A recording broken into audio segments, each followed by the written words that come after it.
7-yard try now by Younghoe Koo, and he stumbled. Gillen gets swallowed up. Patriots ball. I don't think I've ever seen that. Looked like he just stubbed his foot right into the turf. Here it is. Whoops. I guess that goes down as a miss. I don't know. He never touched the ball. That was Joe Buck, Troy Aikman last night on what was a terrible Monday night game. Although, man, Drake May really does look good. There's a chance, it was never about one quarterback from the draft. Who knows? Maybe it'll be 2 or 3 that end up being great. But that was the oddest circumstance from Younghoe Koo, the kicker in New York. He just stopped, and it appeared as if his foot hit the turf before it hit the ball. The holder got up, tried to make a play, didn't. The Giants lose 33-15 in a game in where Jackson Dart, man, took another massive hit. Boy, out of the quarterbacks from this past draft, nobody plays more recklessly than Jackson Dart. That firing of Brian Dable really helped out a lot, didn't it?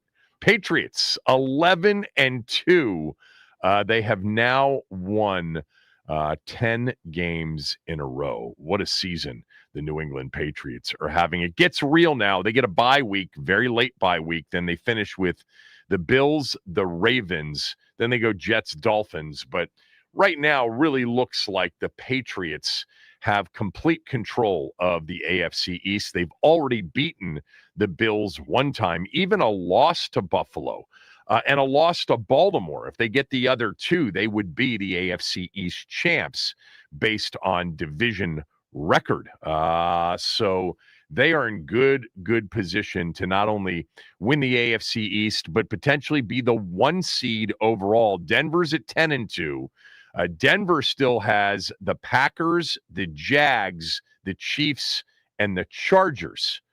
So New England, the favorite to be the 1 seed in the AFC postseason. That means the New England Patriots will need only 2 wins, and both of them would be at home when the playoffs begin.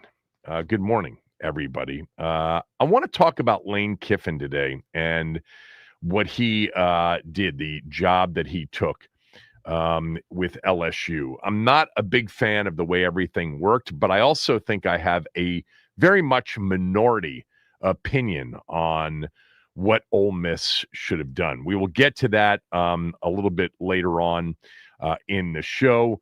Scott Abraham from Channel 7 will jump on with us at 11:35. We're hopeful of having another guest on the show as well. This from Henry H. Henry H. writes, Kevin, I was glad to hear how positive you were about the loss to Denver. And then he wrote parenthetically, they lost the game in overtime 27-26. Yes, I'm aware of that, Henry.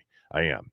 And I guess for the most part, I was positive yesterday about the loss. Not that I, was like, way, yay, they won the game, or it felt like a win. No, it didn't feel like a win. It was a loss. There's no moral victories, not in, late November. But I did feel good about a lot of what I watched for the second game in a row. And I have a feeling there's going to be a sense of that with 5 games left in at least 3 of them, maybe more than that down the stretch. Henry writes, the way they played gave me hope as well that next year will be different. And this year, as you said a few weeks ago, will be a blip. Yeah, we had that conversation about, was last year a fluke or is this year a blip? I believe this year's a blip. I think that, the bottom line is really hard to evaluate a season in which you end up being the most injured team in the league. And as we've said many times, it's not just the injuries, it's that they've happened to their most significant players, their biggest contributors. Quarterback 1, wide receiver 1, running back 1, O-lineman number 1 early in the season, or certainly O-lineman number 2, D-end 1, D-end 2, D-end 3, safety 1, corner ultimately 1 and 2. Yeah, that just doesn't happen. That's a very unusual situation for a season. So I am never going to get off that. I know some of you, like to say, yeah, that's just an excuse. I mean, you guys keep sending me these various things that people in the market are saying about injuries. I couldn't care less.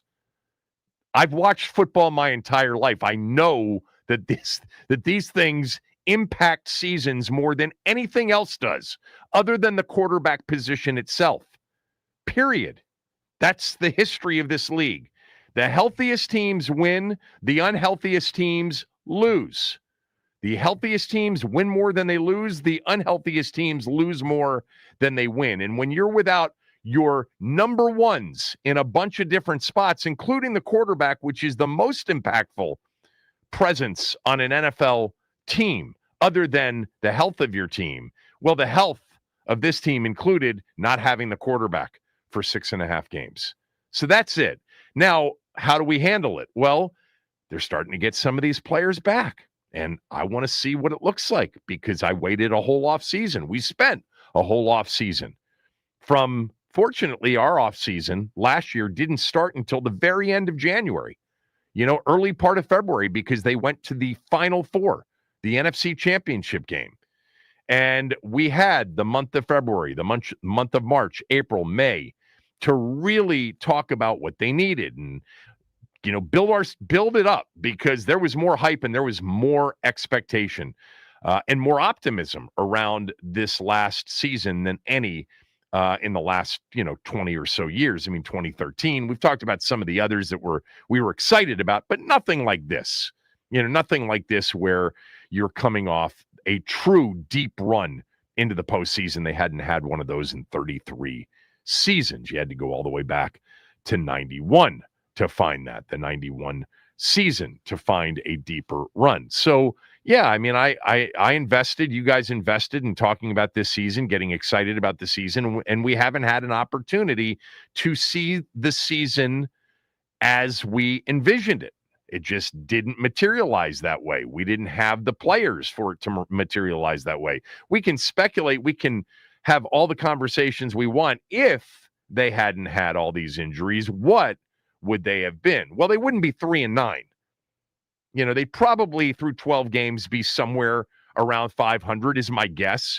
And I say that because I do think after watching this season, even with all of the players that we didn't think would be playing for this team, I do think the defense was going to be a liability for the second straight year. I do think that was going to be the case. I was hopeful, didn't know, hopeful before the season started, but I think it would have been a liability against a much tougher schedule. And therefore, instead of being 7-5, which is where they were through 12 games last year, remember that, they got to that 7-2 and then they lost 3 straight games. They lost to Philly, Pittsburgh, and then Dallas at home. I think that was the 3 losses that dropped them from 7-2 to 7-5.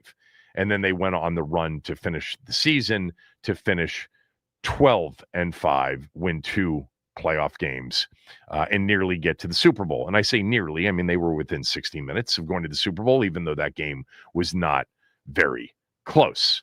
Those were the 3 losses in a row, right? And that dropped them to 7-5. I'm looking it up just to make sure. And then what did they do? They won their last 5 games? Yeah, that's exactly what happened.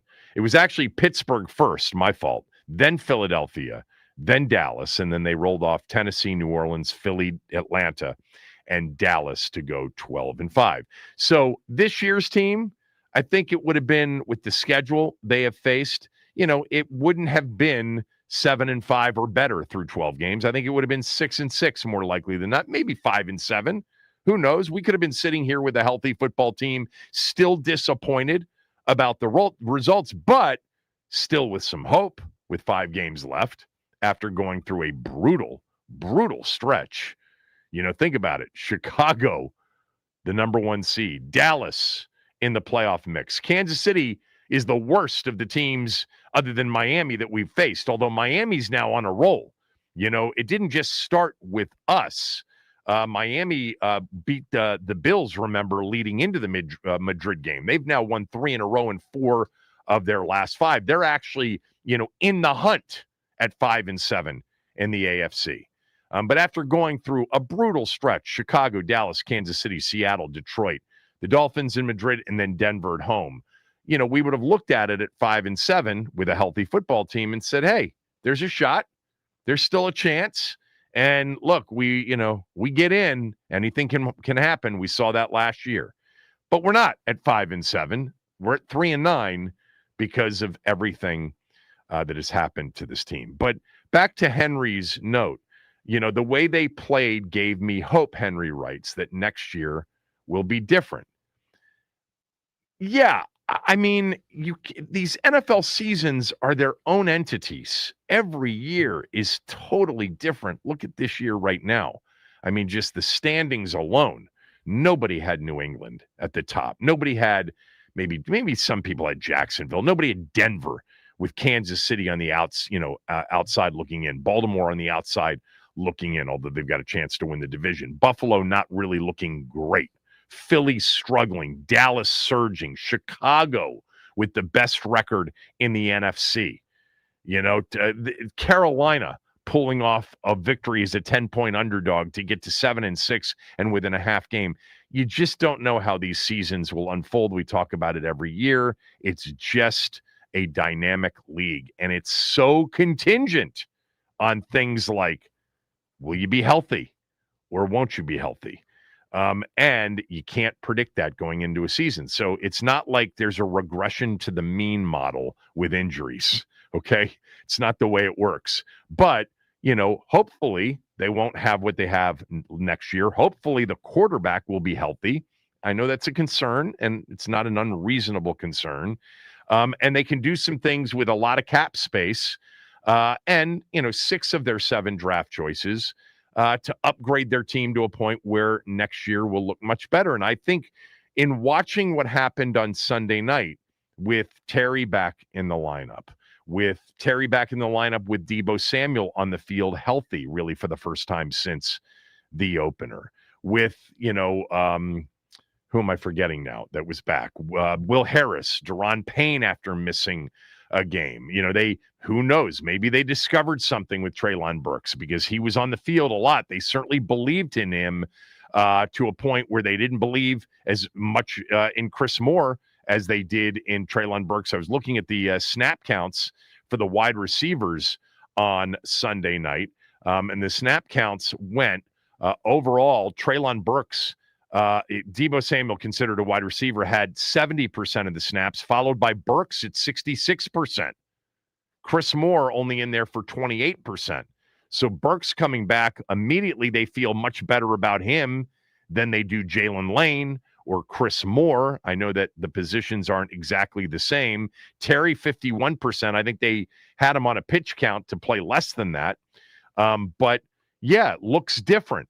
And it will look even more different with the starting quarterback back in the lineup if that happens. We're not sure it will or not. We've got some of the Dan Quinn sound from yesterday. They thought all along that Will Harris was a major loss when they lost him. He played in his first game back 79% of the snaps side by side with Quan Martin for most of it.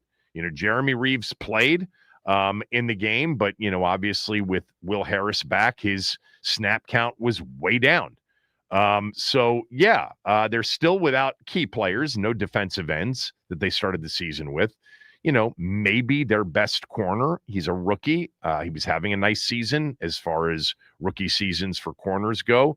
Lattimore, none of us feel like there's a big loss there, but I bet you they feel like there's a big loss based on what they have in relief. I actually liked the way 31 played the other night, Jonathan Jones. I thought he played pretty well. And I thought Noah I played well. Igben Ogbonnia played, I thought, a good game, as he did last year when he had all those opportunities. So we'll see. I feel better about next year after Sunday night, Henry. I do. I think I was going to feel much better about next year regardless of what happened on Sunday night. But I was optimistic on, last week's shows, including Friday. I know I didn't do radio. I did a podcast and I previewed it. And I thought there was a chance because Denver wasn't as lethal offensively as even Miami is at times, but certainly not what Seattle or Detroit are. And I thought that they could hang in there a little bit. And I wanted to see what the defense looked like with Dan Quinn calling it for a second straight week. And I wanted to see what the offense looked like and how they'd scheme it up against the best defense in the NFL. But having some players back that matter, Terry McLaurin most notably, and most importantly, allowing Cliff Kingsbury to do some of the things that he just couldn't do, and the reliability of having your number one wide receiver back. So, yes, the way they played increased my optimism and hope that next year will be different. But I'm not even there yet. 5 games left. I'm not into draft position when there's not a regime change and when there's not a need for a quarterback. All right. Now, if when the season's over, yeah, I would love them to have the highest pick they can have. But 5 games left, we're basically talking about, a little less than a third of the season remaining. No, I want to see them come together, and I want to see them compete like they did on Sunday night, which I do expect them to do. I want to see them coached better, which it's easier to coach better when some of your key contributors are in the lineup. I want to see them win games. I want to see them beat Minnesota. I want to see them beat the Giants. And then I want as a 5-9 football team, I want Philadelphia to come here on December 20th needing to win and having that kind of, environment for a game. It'll be a road game, at home, just like the Dallas game will likely be a road game environment on Christmas Day at home. But I'd like to see that, and I'd like to see him get on a roll here. Get on a roll playing well, but getting on a roll winning games. And then I'll really feel differently about next year, even though you can make the case because NFL rosters change so much and teams change so much that there's very little that kind of goes from one year to the next. It's not all that translatable at times in this particular league. But I'd like to see it anyway. So the question to open up the show at 301-230-0980, 301-230-0980, phone lines are open, is did the way they played on Sunday night against the best defensive team in the league, I actually think it's Houston. So I would say Denver's number 2. I know some of the statistical advanced numbers out there would point to Denver being the best defense in the league. I actually think right now Houston has the best defense in the league. And I think Houston's a very dangerous football team in the AFC. If they get into the postseason, it's going to be, they're going to have a chance to run the table and get to the Super Bowl and represent the AFC. It's kind of wide open. It's kind of wide open this year. Kansas City might not even be there. Baltimore might not even be there. And if they are there, will they even be themselves? Or will they be limping in at 8 and 9? You've got teams certainly like New England and Denver that are having great seasons, but no real playoff experience. Denver played the one game last year in Buffalo on Wild Card weekend. But do you feel like Sunday night lifted your spirits for next season? 301-230-0980, 301-230-0980. It lifted my spirits, in all honesty, for what I think we're going to see over the final 5 games, which is kind of what we saw Sunday night. I don't know if it'll lead to victories, but I don't think they're going to get their ass kicked like they did against Seattle, Detroit, Kansas City, Dallas, right in a row, those 4 losses. Now, I say that if everybody goes down Sunday, Monday, on Sunday in Minnesota, if Terry gets hurt again, if Noah Brown comes back and gets hurt, if Jayden comes back and gets hurt, of course that changes the dynamic. But assuming they're a healthier team over these final 5 games, I think we're going to see a lot to be excited about.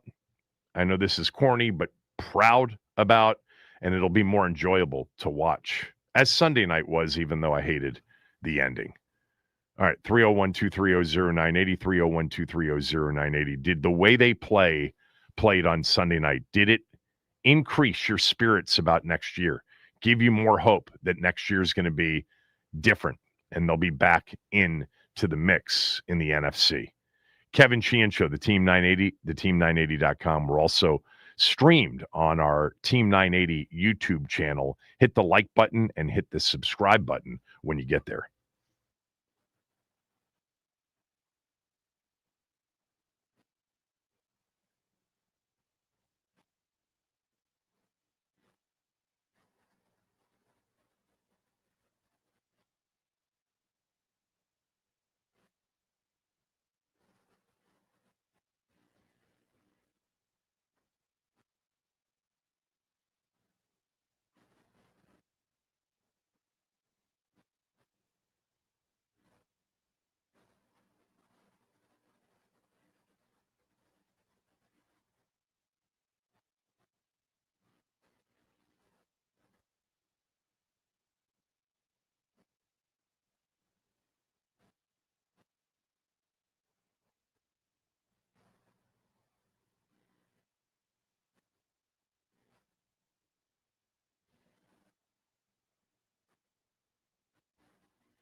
Henry H. writes, Kevin, I was glad to hear you're positive about the loss Sunday night to Denver. The way they played gave me hope that next year will be different. Do you guys agree? Did the way they play Sunday night, nearly knocking off one of the best teams in the league and certainly the best or second best defensive team in the league, the way they played offensively, 400 plus yards, they ran 85 plays in the game against Denver. 30 first downs, high percentage of third down conversions against the number one third down defense in the league. Did it give you hope that maybe, seeing a few players back out there and seeing how they looked against a really good team versus the way they looked the last time they played a really good team, Detroit, Seattle, did it change your view about next year, or did it uplift your spirit about next year? I'm pumped about the rest of the way. I'm sorry, but it's December 2nd. There are 5 games left in this NFL season. We've got more than a month left of this season, which goes by too quickly, and we don't cherish the moments. And I know that it's disappointing. Look, there was a time, all right, and our first caller, Kevin in Arlington, is going to understand this, and you can put Kevin up for a second. There was a time when people like Kevin and I were so used to the playoffs being a given that when they weren't, it was like shocking. It was like, oh my God, it's late December and they actually have nothing to play for. It was such a rare feeling to have, but we've gotten used to that feeling. So I don't want the last third of this season or near third of this season to just kind of roll off and not care. Look, there's been so much apathy towards this team by this fan base, both present and past, and it's understandable. But I still like the organization. I still have a really good feel for Dan Quinn and what I think he can put together here that I think will inspire. I think Sunday night was the beginning of that. Miami was a certain beginning of that, but Miami's not the same opponent that Denver is. But yeah, I'm looking forward to the Final Five and next year. That's my position. Max, real quickly before we get to Kevin in Arlington, did Sunday night's close call loss, did it make you more optimistic about what's ahead? Yeah, so it made me more optimistic in that, like, it's not completely fundamentally broken like I felt it was early in the season. A lot of the stuff that happened really didn't feel that fixable. But seeing just kind of how this defense, they did a lot of what they did last year, which was a lot of like bend, don't break. And when you did break, the offense would come back and lead a drive that was like 10 plays, 11 plays, and get all the way down there and score and just kind of keep the game. What's the word I'm looking for? Just keep the game in hand, in reach. So a lot of optimism going forward. I would like them to be competitive running down the stretch of the season, but I'm a big draft position guy, especially just throughout my entire life. It's always been when you get to this point in the season, what's the point? Got to draft like the number one pick or having a top 5 pick going forward is going to prove so helpful for this team over the next 5 years. It's something I can't like in the moment. It's going to suck while we lose, but man, it's going to help so much going forward. So I'm just forward thinking and just I just want to keep kicking the can kind of down the road. So that's kind of where I'm at. All right. Let's see what the callers think. Kevin in Arlington, go ahead. Hey, thank you, Kevin, for taking my call. I just want to add, when we were growing up and watching the team, a disappointing year was, there were 2 10-6 years where we missed the playoffs under Gibbs. There was a 10-6 year under Pardee where we missed the playoffs. There was a 9-5. So my point was, even when we missed the playoffs, we're a good team. A lot of games. Yeah. And that's what's made the Snyder era and the PTSD from the Snyder era so impossibly difficult. But I said to Max, the thing about the other night, and I think you and I have already talked about this, I would have pounded the rock there with Rodriguez on the 2-point conversion, but it was perfectly reasonable for them to do what they did. And I thought it was the best game plan I've seen Cliff have all year. I felt we outcoached them, both Quinn and Kingsbury. To me, just did a master class. Given our limitations, I haven't seen that all year. That's been one of my biggest. Well, you've seen it. You've seen it. You get very hyperbolic when it comes to these conversations. I've gotten to know you over the years. I mean, they certainly looked pretty well schemed up against the Raiders, against the Chargers at SoFi. The Bears game wasn't a bad game until the rain came and they botched the handoff at the end. It's not like they haven't, it's the only time this year that they've coached well. I don't think the defense ever really looked all that good and schemed up, even in that Raider game, even in that Chargers game. We made some turnovers. We did some things. I guess offensively, sure. But I just felt like. Okay, well, at least I got the offensive part out of you. I'm sorry? I mean, at least I got the offensive part. You said neither coordinator did you feel, coached well in any game this year until Sunday night. In that Chargers game, and I know the Chargers didn't have. The Chargers game, they sacked Justin Herbert 4 times, and there were two big turnovers in that game. Boy, Kevin, you're starting to sound like a homer now.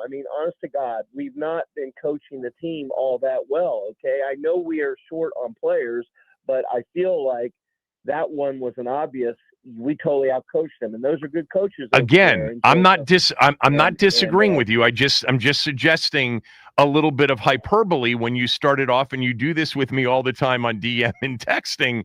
You'll start with something that's just not, within the realm of accuracy. You said Sunday night was the first game this year that our coordinators actually coached well. I'm just saying that's not true, but I agree with you that there have been moments and games in which I've been frustrated, especially with Cliff's game plan.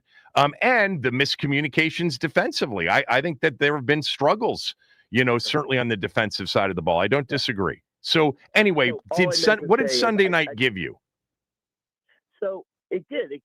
To me, I've been worried about the coaching this year. And I thought the coach, like I said, they outcoached them. It wasn't that they haven't coached well before, but it was a slam dunk outcoaching a very good coaching staff. That gave me a lot of hope. Right. And the fact that the guys don't quit. They don't quit under Quinn. And I didn't realize until you shared with the listeners that Quinn is basically Joe Gibbs in December. Yeah. Which is phenomenal. And there's something to be said for that. Here's my one caveat going forward. And Doc said something on the post game the other night that I laughed at and DM'd you about. We have to get out of the daycare and the elderly care business. And all he means by that is we have to have rookies and young players develop much quicker, impacting much quicker. And we need fewer old players who just, God bless them, and they were great for culture. But we really look. New England spent the most money of any team in the NFL this last offseason on free agency, and look what it's done. Who had them having the best record in the NFL in the office pool in the first week of December back in August? No one. We have to spend money to get some players. Adam, I'm ready for that. His approach. I'm ready for that. You understand this. I think some of our fans don't. Just because you really like a player and maybe the team agrees with you in free agency, you're not slotted to pick a player where he has to play for you. It's got to be a two-way street. Now, the good news is we're not repulsive to free agents anymore. This is actually a place where people don't mind coming. And so we're going to have a chance. But just because, hey, we got to go out and get this top pass rusher in free agency and this top wide receiver, just because we want them and we can offer them, they have to decide to come here too.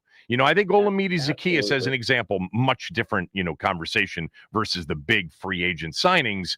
But I think they really thought he wanted to be here. I think they thought he wanted to sign here. They wanted him. Ultimately, he wanted a chance to be a bigger part of something rather than a bit player. Now, he's still more of, a third receiver in Chicago. But you can't, you don't control that like you do your draft choices. But at the same time, you know what you're getting more than you do with your draft choices. So that's the benefit. Yeah. All right. Last thing, hyperbolic is fun in sports talk, isn't it? I think it is. Yes, it is. You're just I've known you now for many years, and your in-game texts. If I went back on some of them on how you were describing first quarters, and then when we got to the fourth quarter, what? You come in hot. Was I coming in hot? You do come in hot. You are ready right from the jump. There's no doubt. Thanks, Kevin, as always. All right, take care. All right, let's go to Billy in Chantilly. Billy, did Sunday night give you, some optimistic feelings about not only the rest of this year, but more importantly, next season? Kevin, good morning. Billy always comes in cold, as in ice cold. Yeah, not really. Thank you. Listen, this team has given me a lot of hope because of the guy who we got under center. I mean, and I'd like to see him under center a little more, a little less shotgun. Yeah. Yeah. Well, I mean, best quarterback in the league. The quarterback play in the league is terrible, Kevin. We have the best quarterback in the league. I know you keep saying that. It's hard to say that now after him not playing in more than half the games. And, statistically, there's nothing to measure. It was easier to say it, at the end of last year. I know you still believe it, and I still believe that he is an elite level talent, is going to be an elite level quarterback. And this will hopefully be an aberration kind of season. But they're going to go ahead and play these next 8 to 10 years anyway. We'll see how they turn out. So that's why they get him under center, Kevin, and get him out of the shotgun. Well, get the running game going. We get a top 15 running game, top 15 defense. We're going to the playoffs. We're going to win Super Bowls. Right. All right. So you're optimistic. Thank you, Billy. Always a big contributor. Always sticks to the topics. The under center versus shotgun conversation is an interesting one. I'm generally much more of a Shanahan style offensive football team. I want my quarterback under center. And by the way, I think Jayden would be a perfect fit for that style of football, even though he didn't spend a lot of his college, time under center. He's been under center a little bit here and there, not a lot in the pros. I do think that there are huge benefits to the mixture of both. But we've had teams that have been heavy shotgun teams that have produced at high levels before. Look at the last couple of Super Bowl winners in particular. Let's go to Telly in D.C. Telly, go ahead. Did Sunday's close loss to Denver, increase your optimism about what's to come next year? Hello, Telly. Kevin, what's happening, man? Hell to the Redskins. My bad. What's up, Telly? How you doing, man? Hey, man, I'm cool. Hey, look, man, I just want to say, no, I'm looking forward to the next 5 games. This does nothing for me for next year. Through all the offenses that we've seen since Gruden, Scott, Bieniemy, they all had one thing in common, and that was that the shotgun offense, and they refused to be dedicated to sticking to the run. And until I see Kingsbury, I call him Strawberry, actually commit to playing physical bully ball, then it's going to always be inconsistency of a lack of identity. I need that running game to be the forefront. And I want my quarterback under center as well as pistol. I need a mixed variety. Now, every time that he does do that, we end up either coming out on top or showing a strong showing like we did this past game. But I need consistency from him. So these next 5 games, he's showing me consistency. Okay, maybe then I'm going to be a little optimistic on Strawberry next year. But if he doesn't, and it's Jekyll and Hyde, and he go right back to just shotgun 90% of the time and leaving out the run, then to me it's like I need a change. The same change you did on defense, I need to change on OC. Hell to the Redskins, my brother. You be easy. All right, you too, Telly. Let's go to Mark in Largo. Mark, did Sunday night make you more optimistic about next year? Yeah, it did. Look, I said this to you a couple of weeks ago, Kevin. If they don't make the playoffs and Jayden comes back this week or against the Giants and they win out, I'm fine with that because it's not, to me, there's going to be changes that's going to be made. I think Adam, and it starts with Adam, and I've been very, very critical on Adam, and I should be because we've had poor GM play since 1992, but you never talk about it. But that's okay. I never talk about the GMs for this team. Yeah, in '93, we've had poor GM stuff since 1993. So it's evidently clear, Kevin, but you never talk about it. But that's okay. I mean, I don't know what show you must have me confused with a different show per usual. Per usual, you've got me confused with a different show. I sat here for 10 years and called for Vinny Serrato to be out and for a real general manager to be hired. I sat here for another 6 or 7 years and said, Bruce Allen's not a general manager. They need a real general manager. This must be your first time listening. Welcome to the show. Now, tell me about you feel good about next year based on watching them Sunday night. I feel good about next year because I honestly think that, like I said to you yesterday, I think we're going to have 2 new coordinators. I truly believe that. But we're definitely going to have a new defensive coordinator. Although Quinn said something interesting yesterday about maybe calling plays next year. I'm going to play some of that sound for you coming up here shortly on the show. But yeah, we'll have a new defensive coordinator, no doubt. And I do think I think Cliff will probably walk, and we'll probably bring somebody in for the offensive side too.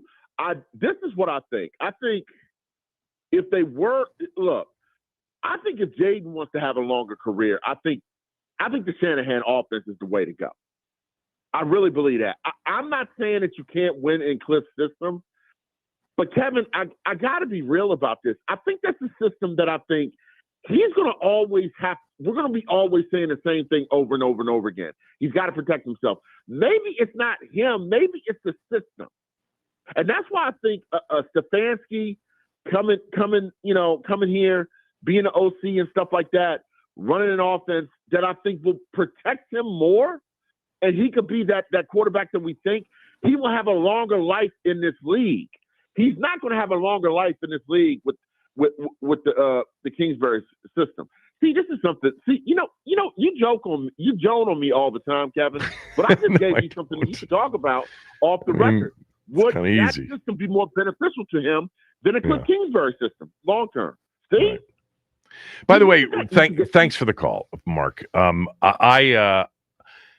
If the whole Cleveland group gets boomed, Stefanski, Schwartz, etc., and let's say Cliff gets a college job, or Cliff, who knows what's going to happen with Cliff, but let's just say he's not here. I mean, sign me up for Stefanski as the OC and Schwartz as the DC, because both of those guys know what they are doing. Kevin Stefanski's already won a Coach of the Year. I know he has struggled. They haven't had a quarterback in Cleveland since the moment he got here. Now, Stefanski is straight Shanahan-style football. I would love that. I think, and I said this going back to before the draft, that he will work in any system. He'd be great in a, run first, under center a bunch, zone inside out, boot, play action, heavy play action. He'd be great at that. And he's also great at the other thing. We saw that last year. Not that they didn't run the football, but more shotgun, more the quarterback involved in the run game.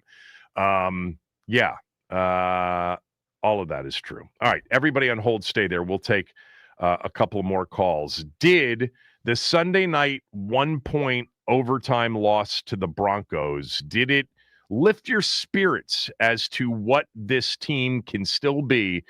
Certainly next year, when maybe they're better talent-wise and healthier, but even for the remainder of this year. 301-230-0980.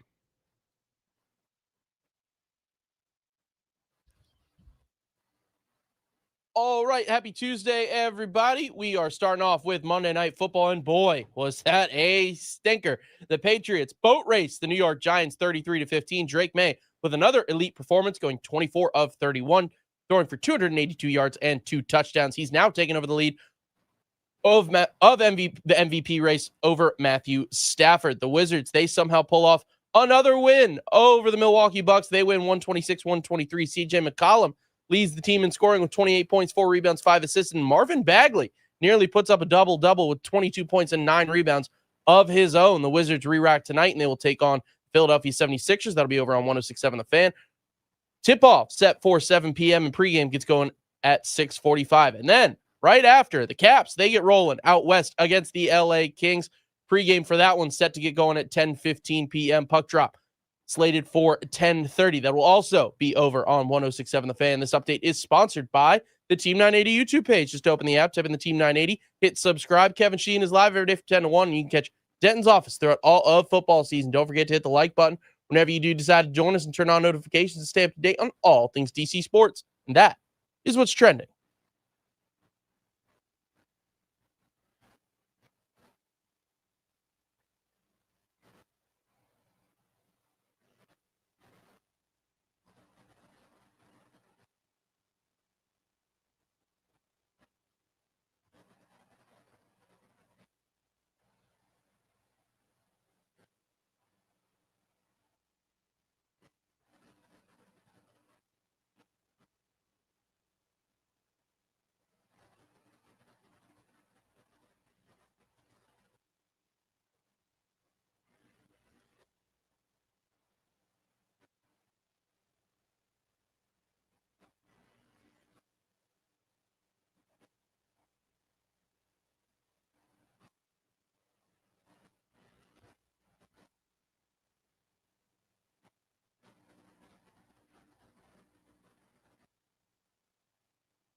This upcoming segment on the show is brought to you by IHOP, introducing the IHOP value menu where all your breakfast faves are just $6 each every day. Where else can you get a big, filling sit-down breakfast for only $6? Go to your Happy Plates with the $6 IHOP value menu, available every day at IHOP. $7 in some locations. From Greg writes, what's the Kevin Stefanski fit with Shanahan? He coached with Gary Kubiak in Minnesota. So the year that he was the OC, the year or 2 years he was the OC, Clint Kubiak, Gary Kubiak, Stefanski was there because Stefanski's now been the head coach in Cleveland. I should have looked this up. Kevin Stefanski.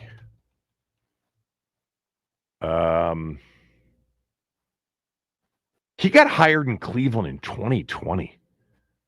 Wow. I didn't realize he'd been coaching in Cleveland that long. This is year number 6 for him in Cleveland as the head coach. That first year in 2020 with Baker Mayfield as the quarterback, I believe, right? When they went to Kansas City, they won a playoff game, then they went to Kansas City and lost. Yep. He wasn't the coach of the year that year. I think it was 2023 he was the coach of the year when Flacco came in during that season and led them to an 11-6 wild card game. They lost to Houston in that game. Stefanski, Kubiak were together. And when he was the OC in 29, Kubiak was like the offensive assistant head coach and advisor. You know, he was involved with Kevin O'Connell. And that was that was pre-O'Connell. That was still that was pre-O'Connell. So Stefanski and Kubiak are linked. That's the link. All right. Together in Minnesota 2018, 2019, before he took the head coaching job. You know, on the staff is Anthony Lynn. Anthony Lynn was with Mike Shanahan. They consider Anthony Lynn to be a Mike Shanahan tree guy. They always have. And let's not forget, they just elevated David Blau to quarterback's coach to take Tavita Pritchard's job. He left to be the head coach at Stanford. There's a lot of belief in David Blau and his future. I can tell you that as well. In addition to Stefanski, a Mike McDaniel might become available, depending on what happens to Mike McDaniel in Miami. A Zach Taylor, he coached with Sean McVay. Those are some of the names. That's if Cliff doesn't come back. If Cliff comes back, I'm okay with that. I am. But I do like and have always had a preference for the Shanahan style. That's why I wanted an offensive head coach. I was pleased with Quinn. I know how pleased they were with Quinn. He was at the top of their list right from the jump, near it or at the top of it. Not high, not the 7th choice, not the 11th choice that year. But my preference was always, I'd rather have an offensive head coach in this day and age. But I like Quinn. I like Kingsbury. Kingsbury was sought after. He had other offers, including on the verge of taking one with the Raiders before Quinn got the job here. Let's go to Gary in Upper Marlboro. Gary, did the performance on Sunday night, losing by a point in overtime, did it inspire confidence in not only the rest of this season, but next year as well? Not at all, Kevin. If we had a bunch of young players out there that were flashing, if Luke McCaffrey was out there flashing, if Connolly was dominating out there, if we had young ascending players out there making plays, then that would give me optimism for next year. And it's funny that this came up because I was looking back on the 91 season, obviously the last Super Bowl we won, and there was a young team who came in at, end of November, who nobody thought could win, and they played inspired football against us, and they won, and they beat us that day, and that was the Dallas Cowboys. Dallas. From that point forward, that game, that was a springboard. I don't think they lost 10 games in the next 3 years in the regular season. Right. That's the kind of midseason games that I'm looking for from young players, and most of those guys running around are not going to be on the team next year. And as far as the effort that they gave, they're pro players. I'm not going to give the oldest team in football a piece of candy for coming out and playing inspired football. I agree with that. I just think there were a lot of people that thought that they would bail, and I'm glad that they've been, and that they had already bailed for all intents and purposes. But yeah, that's what you get, especially when you've got the kind of veteran players on their roster that they have. I agree. Yeah, I agree. I think these are really, really good guys in the locker room. I just don't know if they're the best thing for us on the field. So let me just say this one thing about your first point. The first point about, you didn't see a bunch of young guys running around, and so it doesn't give you much, inspiration for next year. Keep in mind that their best young player is their quarterback, and he hasn't played in 6.5 games, and he didn't play on Sunday night. So that's, to me, the number one reason to be optimistic, and he didn't even play on Sunday night. I would also just say that last year, in addition to the incredible regular season, the incredible postseason run they had, there was a lot of optimism about the young players. By the way, not just the young players from the draft, Jayden, Sanderstill, Coleman, etc., but guys like Frankie Louvu, who were still younger, on the younger side, still is for the most part on the younger side in the way he had played. So every year's a new year. The key is that their best youngest player is their quarterback. That's true, Kevin, but he may be their only good young player. And that's the concern, is these guys, these young guys that they drafted last year, some of them didn't flash this year and others took a step back. So, yes, Jayden is a great player and we feel good about him, but everyone else has a question mark next to him. And I would agree that everybody else has a bit of a question mark. I mean, even the players that I feel like we are going to be able to count on, guys like, he's not young, but Cosme's still, not an old player. Chris Paul's not an old player. And, a guy like Chris Rodriguez, a guy like Jacob Martin, who's developed, Louvu still. But I'm with you. I understand where you're coming from, but I think that there's still a chance that some of the younger players and some of the players that are just kind of in the early portion of their prime are going to be big contributors on this team next year. Yeah, just one thing, Kevin. Thanks for the time. But all those players you just listed, none of those players were drafted by this administration. Okay. Well, I don't care. They're, some of them are young. Yeah. Yeah, they're young, but the way they're going to build this team is through the draft. So some of those players I mentioned were Chris Rodriguez was drafted by this team. I think Trey Amos is somebody to be somewhat, optimistic about. They drafted him. They didn't draft Chris Rodriguez. This version didn't. Yes, the last version did. Right. But he was drafted by this team. Yeah. But Trey Amos is a guy that, I think Josh Connerly is progressing. But, we felt this way about Sanderstill and Coleman and Dan, and who else from the last year's draft? Newton to a certain degree last year. So, yeah, it takes time to know for sure what you have with your young players. I don't think there's any doubt about that. Thanks for the call. As always, Gary, John, Anthony, Dale, JYD, Greg, Jimmy, Paulie. I'll stay on hold. We'll do this for another segment. Scott Abraham will join us next hour. And I do want to get to the Lane Kiffin, saga from over the weekend. I think my opinion is going to be in the minority for many of you on this, but we can talk about that a little bit later on in the show. Kevin Sheehan Show, the Team 980 and the team980.com.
If you're wondering, Joe Ferreira, a longtime sort of playoff scenario expert for the NFL, tweeted out yesterday Washington's possibilities at 3-9. They've already been eliminated, just so you know, from a wild card berth. They are still alive for the division because they play Philadelphia twice. Philadelphia would have to lose out. They have 2 games against Washington. They also play the Chargers, Bills, but they also have the Raiders. Dallas would have to finish 7-9-1. So they'd have to, only win one more game. Washington plays them once, and then they would win potentially a 2-way tie with Philadelphia at 8-9. If you were wondering, they can be eliminated completely this weekend with a loss or tie at Minnesota, combined with a Philadelphia win or tie against the Chargers on Monday night. So win at Minnesota, and they're not eliminated quite yet. Yes, they would be with it's either or. Philadelphia wins, Washington loses, they're out. Why did I just share that with anybody? I don't think anybody cares. Because you're excited. John in Virginia. John, did Sunday night's 1-point overtime loss give you any increased optimism about next year? Hey, Kevin, I'm just going to say what you just talked about. I'm going to plead the fifth about the playoff chance. Yeah. But as far as like Quinn goes, I'm going to give you a short timeline. Ben Johnson turns around on the plane, decides he doesn't want to coach with a bunch of basketball guys here in Washington. They get Quinn. I was like, okay, cool.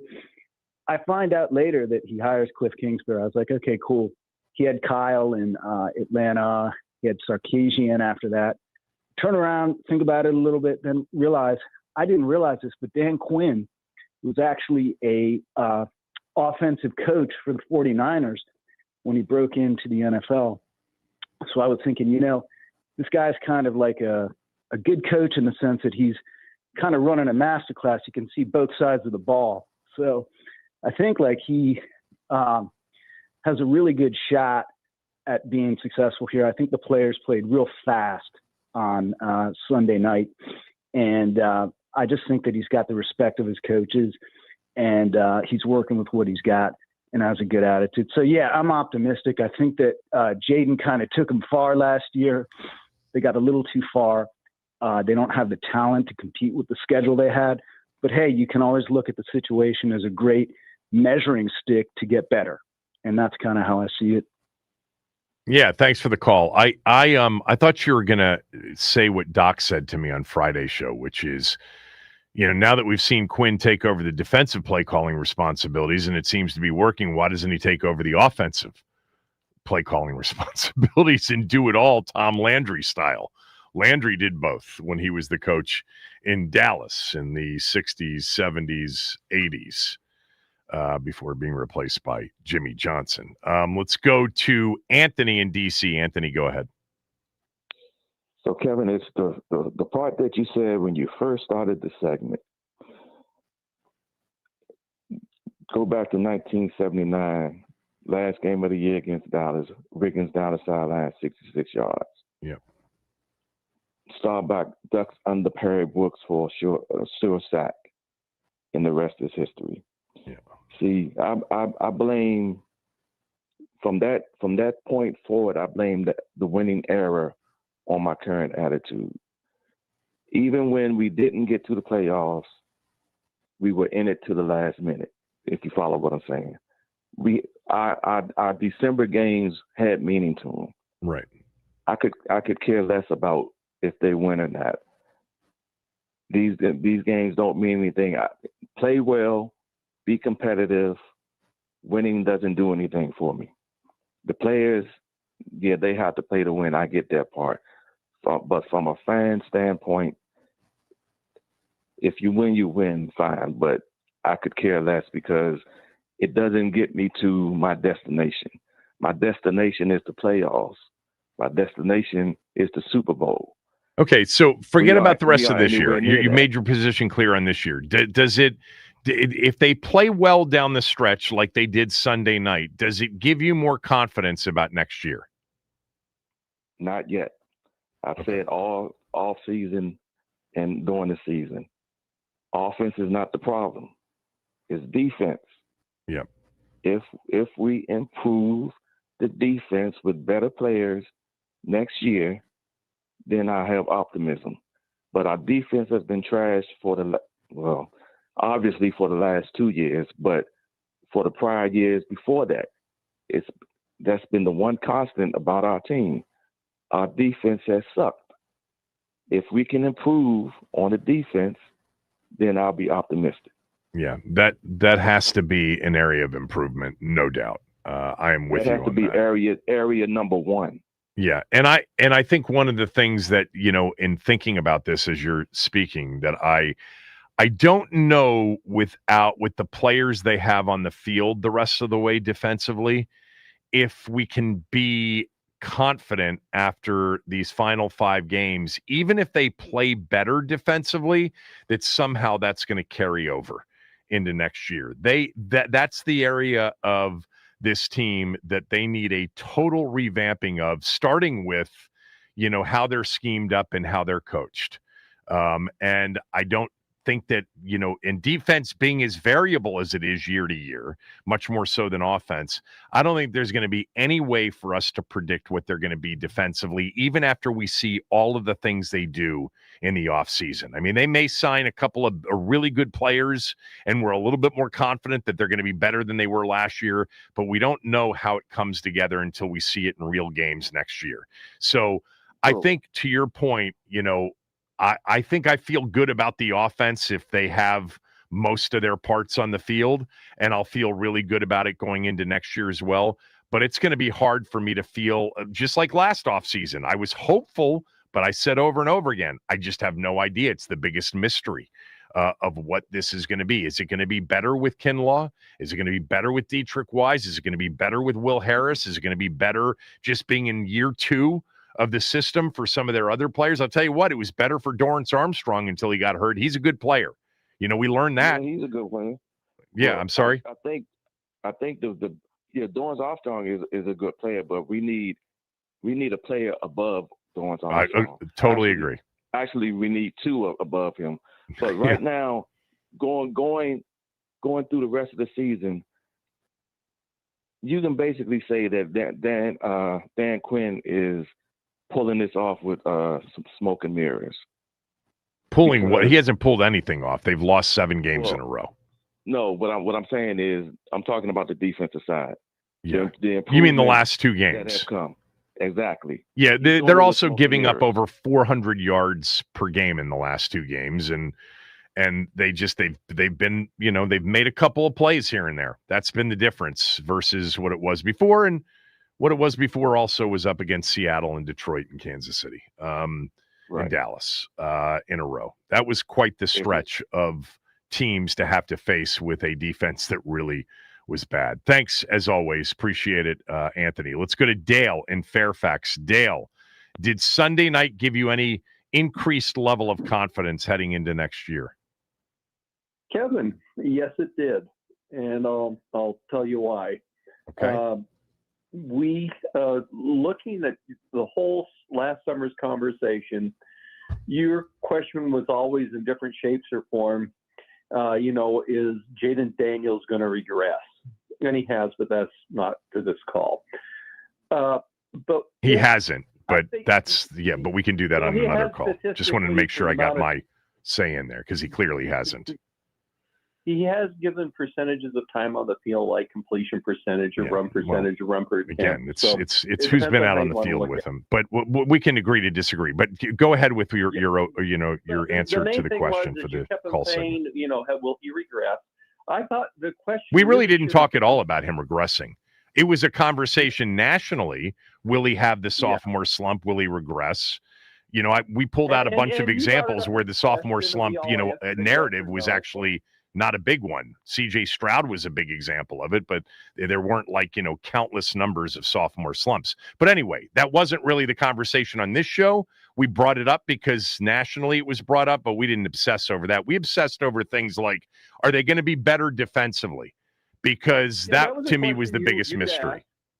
But for me, the biggest mystery was Jayden Daniels' brilliance masking more or less incompetent coaching.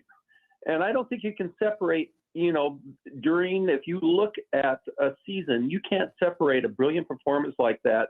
Was it because of Jayden, or was it because of the coaching, or was it a combination? You can't separate out mathematically. Anyway, you can't figure out really what's going on. But last night the last game gave me optimism, because he's putting together something with virtually nothing on defense. And they're not great, granted, but the team hasn't quit. He keeps on playing.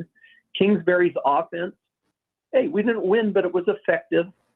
We're seeing competent coaching, and we hadn't seen competent coaching in how many years? Forever.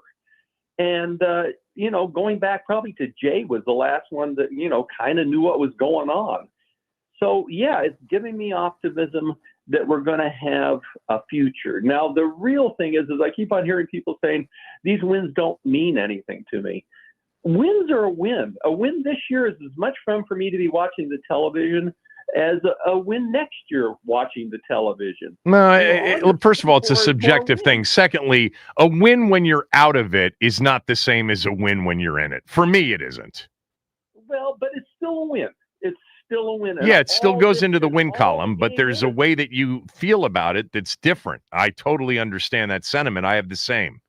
I want them to win. I want them to make something of this season that's been so dismal. I'd like to see something positive with 5 games left. And positive would include, for me, winning the games. But if they had won on Sunday night, it would not have felt like the win over Atlanta at the end of last year, or the win over Philadelphia at the end of last year, or even the win over Tennessee in December of last year. It wouldn't have felt that way. A win is a win, and no, it maybe feels different levels, but all you're playing for in professional sports is more wins, no matter what. Now, you're playing to win a championship. That's what you're playing for. And when that's no longer a possibility, it doesn't feel the same. Certainly not for fans in most cases. Well, win's a win. Yeah, well, I'm glad you can get that much joy out of it. I'd like them to compete every year, especially with this quarterback and with what I think is a competent organization, and it sounds like you feel the same way. I'd like to see them year in and year out be competing for the postseason, hence competing for a championship. And that's not happening right now. Well, one last thing, too, is everybody thinks that we're going to have, the bank account's going to open up and you're going to see a big increase in, players, I'm failing on the term right now, being brought in from other teams or whatever else. I don't think that Adam Peters has an unlimited, budget by any means. Because of the price that we paid for the team and the amount of money that they're having to do to grease politicians to get stadiums and everything else, Peters is on a budget. If people want to believe it or not, he has as much money as he has, and he's going to get what he's going to get. So I'm optimistic that we have competent coaching. But if everybody thinks there's going to be a huge change in personnel, remember this conversation, Kevin. Well, Dale, if you've been listening, you know that I have suggested similar things. I don't know it to be true. But would it shock me if, after paying $6 billion for the team, after putting in, $125 million plus into the existing stadium, and now on the verge of spending, $2 to $3 billion for a new one, would it surprise me that had something to do with lots of one-year deals, lots of lower-level commitments? Maybe did it even affect the Terry negotiations? I doubt that, but I can't be sure of it. I can't be sure of any of it, but I have certainly suggested it. We talked about it a lot over the offseason. Let's go to JYD. JYD, go ahead. Well, Kevin, this is how it all rolls down. This victory. It wasn't a victory. It was a loss. Yeah. I mean, the loss. Yeah. They played better offensively. I thought they looked pretty sharp. They did. Of course, and that was because of Terry being in there. But other than that, come on. Treylon Burks, he made a one circus catch. The guy needs to learn how to run patterns. That's what we need. We need guys who can run patterns. Now, the other thing is that I don't see them winning no more than maybe two games. Or whatever. Okay, but did the way they play, did it give you some optimism about next year or not? No, it didn't, because you know why? What? We always talk about defense. Defense is when you can get the hell off the field, and they cannot do that. That's what they need to teach at the park. Get off the field. They got to get off the field. We need to see the other team punt a little bit more. I'm with you on that, JYD. Thanks for the call. Let's go to Duntel. Duntel and Frederick, go ahead. Hey, Kevin, how's it going, buddy? Good, Duntel. How are you? Oh, not bad, not bad. Hey, I just wanted to call because I wanted to weigh in on what you was talking about. I was going to just sit and listen today, but, you know, I would love to see them win. I would love to see them win out for Dan, just so Dan Quinn can, you know, relax a little bit. I mean, I know he's probably up against it and all this hearsay about get rid of these guys. You can't get rid of these guys. We're in a rebuild. We're in a rebuild mode, man. It's only been 2 years. The first year, we had a very, very favorable schedule. So, I mean, last year is just, I mean, it was what it was. We beat who was in front of us. This year, we had a tougher schedule. We lost a lot of people. But to comment on what you're talking about, no, I'm not optimistic over that win yesterday. And even if they won out, I wouldn't be optimistic. It seems, Kevin, we have like 20-something free agents, and we don't know who's going to be back. Now, I was optimistic last year until the offseason happened when we didn't bring back a lot of guys. So until I see what we have next year, I'm not going to be optimistic about next year. And I'm hoping that they do what I want them to do, and that's just to make sure we have that weapon for Jayden, and then we can go with the defense. I don't know how you feel about that, because I know you strongly talk about how we got to fix the defense. I just think it's too many things to deal with on the defense. There's a lot of things to deal with everywhere. Like you've got to put better players on the field defensively. You've got to have some guys that can actually cover man to man. You have to have guys that can actually rush the passer. You have to have guys that can actually set the edge so you don't get absolutely eviscerated in the run game. So there's a lot to fix. We understand that. The good news is, compared to years past, we don't have to go into a year thinking that we have no shot because we don't have a quarterback. Let's go to go ahead, Duntel. Finish up. If we had an edge setter and somebody that can get to a quarterback, how optimistic are you that these D-backs that we have or can handle the situation? Because I think we have D-backs that can actually play if we can get some kind of pass rush. Look, you need to. I would certainly say they'd have a better shot at it. If you stop the run and you can rush the passer, it makes it a lot easier to cover. That's for sure. So, yeah, I mean, Trey Amos looked the part. I mean, it's way too early to declare anything on him, and he got hurt. So we're going to miss 8 or 9 games of his rookie season. Mikey Sanders still looks much better as a zone corner than he did earlier in the year. Pass rush. I know a lot of the advanced analytics guys say in this day and age, you take a number 1 corner over a number 1 pass rusher. I think I still disagree. I'm taking the game-wrecking pass rusher because I think that ultimately that makes more impactful plays that win games. Thanks, Duntel. Let me get Greg and Paulie in here real quickly before we break. Greg, go ahead. Hey, Kevin. I felt better after the other night. Of course, you never feel great after a loss, but it gives me some optimism for next year, because we're playing with so-called aftermarket parts. A lot of our starters are out. We're bringing in people that are, some of them are younger, some of them are not, but they don't have the playing time. It gives them a chance to get some PT and get some experience. So maybe next year someone will be here, someone will be not, but at least if we get to trade someone, we can get some value. But it's a game, and I think as fans here, I think we got spoiled after last year because everybody's expecting it right away. If we had a mediocre season last year, I don't think a lot of these conversations would be had. And firing coaches to me is not the result. The players on the field make the plays, and I'm always optimistic for the next year, no matter how good or bad. I remember when Sonny was here, he'd score 40 points and we'd lose 42-40 because we had no defense. Right. So, it's a game. We got to keep it all in perspective. Thank you for yes, Greg. We do. By the way, this from my guy Road Chaser. Predicts Super Bowl team and yet had no idea on defense. That makes no sense. Yes, it's so true. I had no idea on defense. We talked about it all off season, but yes, I did predict them to go to the Super Bowl.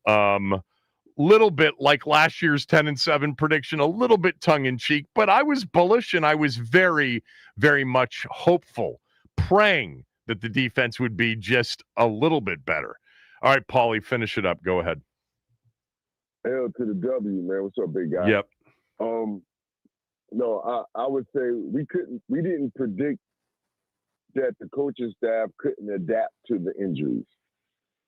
And I say this before you jump down my throat, pause. I say this because it reminds me of 2019. Now, we had a good season that year, but we adapted a style of play under old talking Bill Callahan. Yeah, under Callahan, right. Yes. Right. Yeah, no, they did. Bill. They did. Right. And who was the offensive coordinator that year?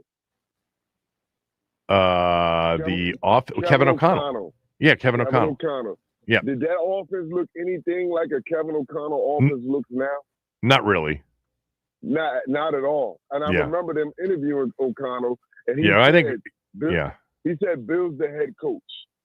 Yeah, exactly. Right. And I think Dan Quinn dropped the ball as a head coach this year, offensively and defensively, and not adopting to the strengths and the weaknesses they had on his team. Okay. And as far as Jayden regression, Jayden has regressed. And that's only because everything around Jayden has regressed. The offensive line wasn't right to start the season. They had the wrong people in there injured. The defense regressed. The receivers was injured and regressed. So everything around Jayden. So if people want to just say Jayden regressed, well, I mean, do the math. And of course he was going to regress because everything else around him regressed. But his potential and his play and his abilities is still there. I'm with you. That's one thing we ain't got to worry about.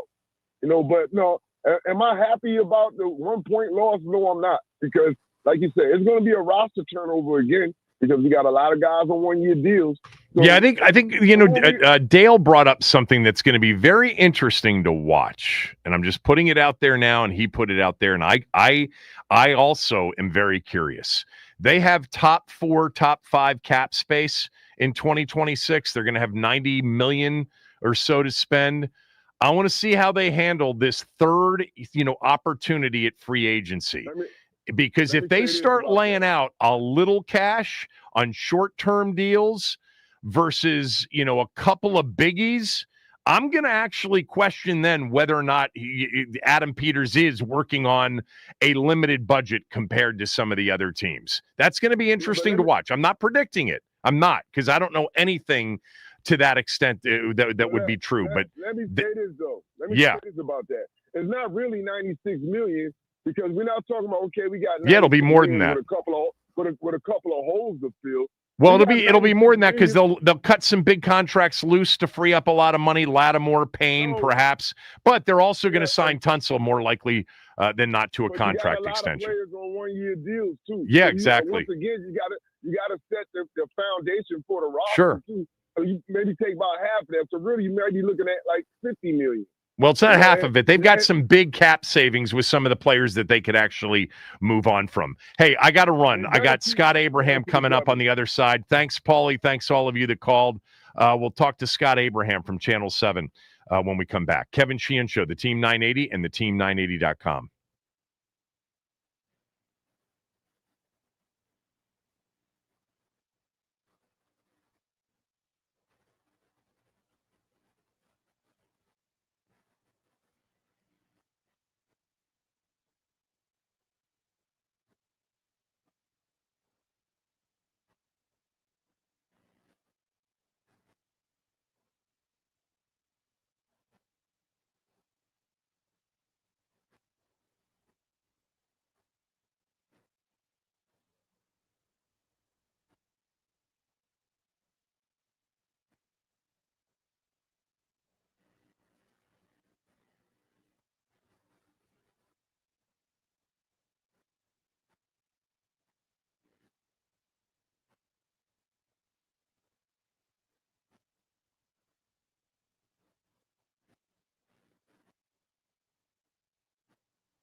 And you obviously have been juggling a couple of hats the last couple of weeks, second straight game, calling the defensive plays, also being the head coach. Have you found your rhythm? Have you found your groove? How have you felt kind of juggling both hats? It definitely took into the second week. I feel much more settled in week 2, the week 1 version, and then adding the trip, to Spain. I thought all of that space with the guys, it took me probably till game day till I felt, comfortable in that. And then this week, we found a great structure. Joe's been incredibly supportive, Scott, to help and assist. And we kind of found our rhythm together quickly.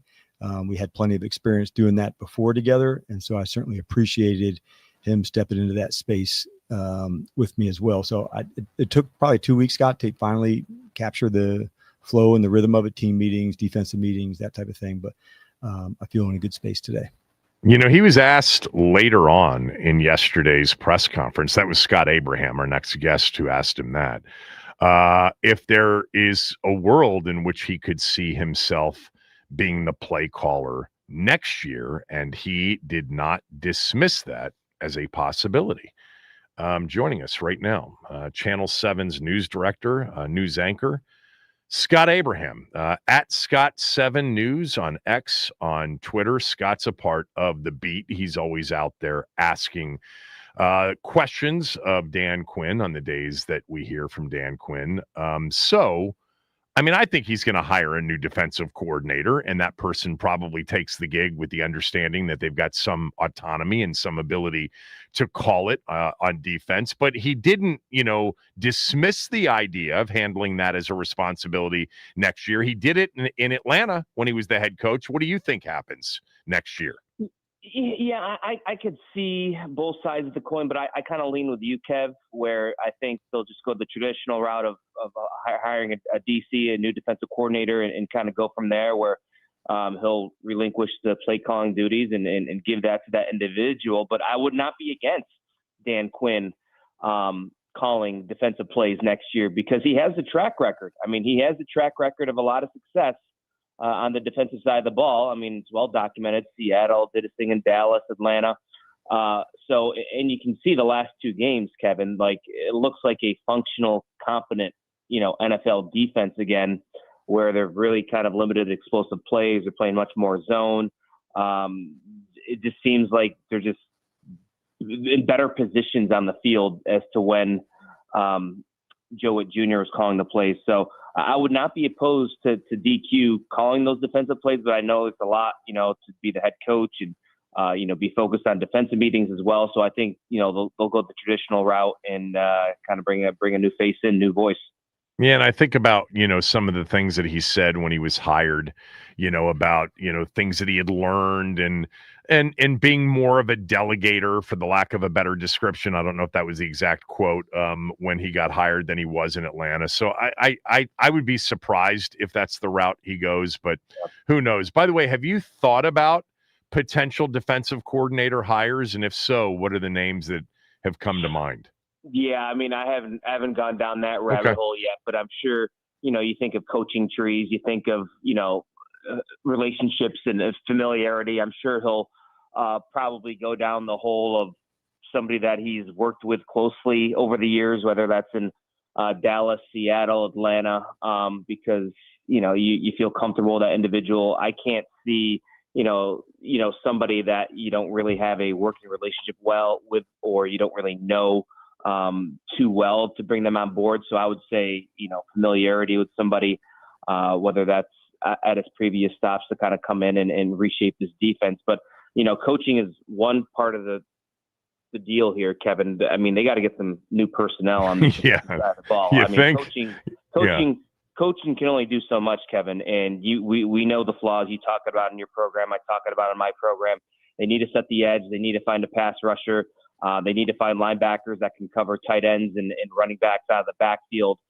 They need to get faster and they need to get quicker. So there's a lot of warts on defense that, coaching can only cover up so much. So I think it's twofold. They got to find somebody that's familiar with DQ wants to do, and also, get better guys, get better dudes, get better personnel.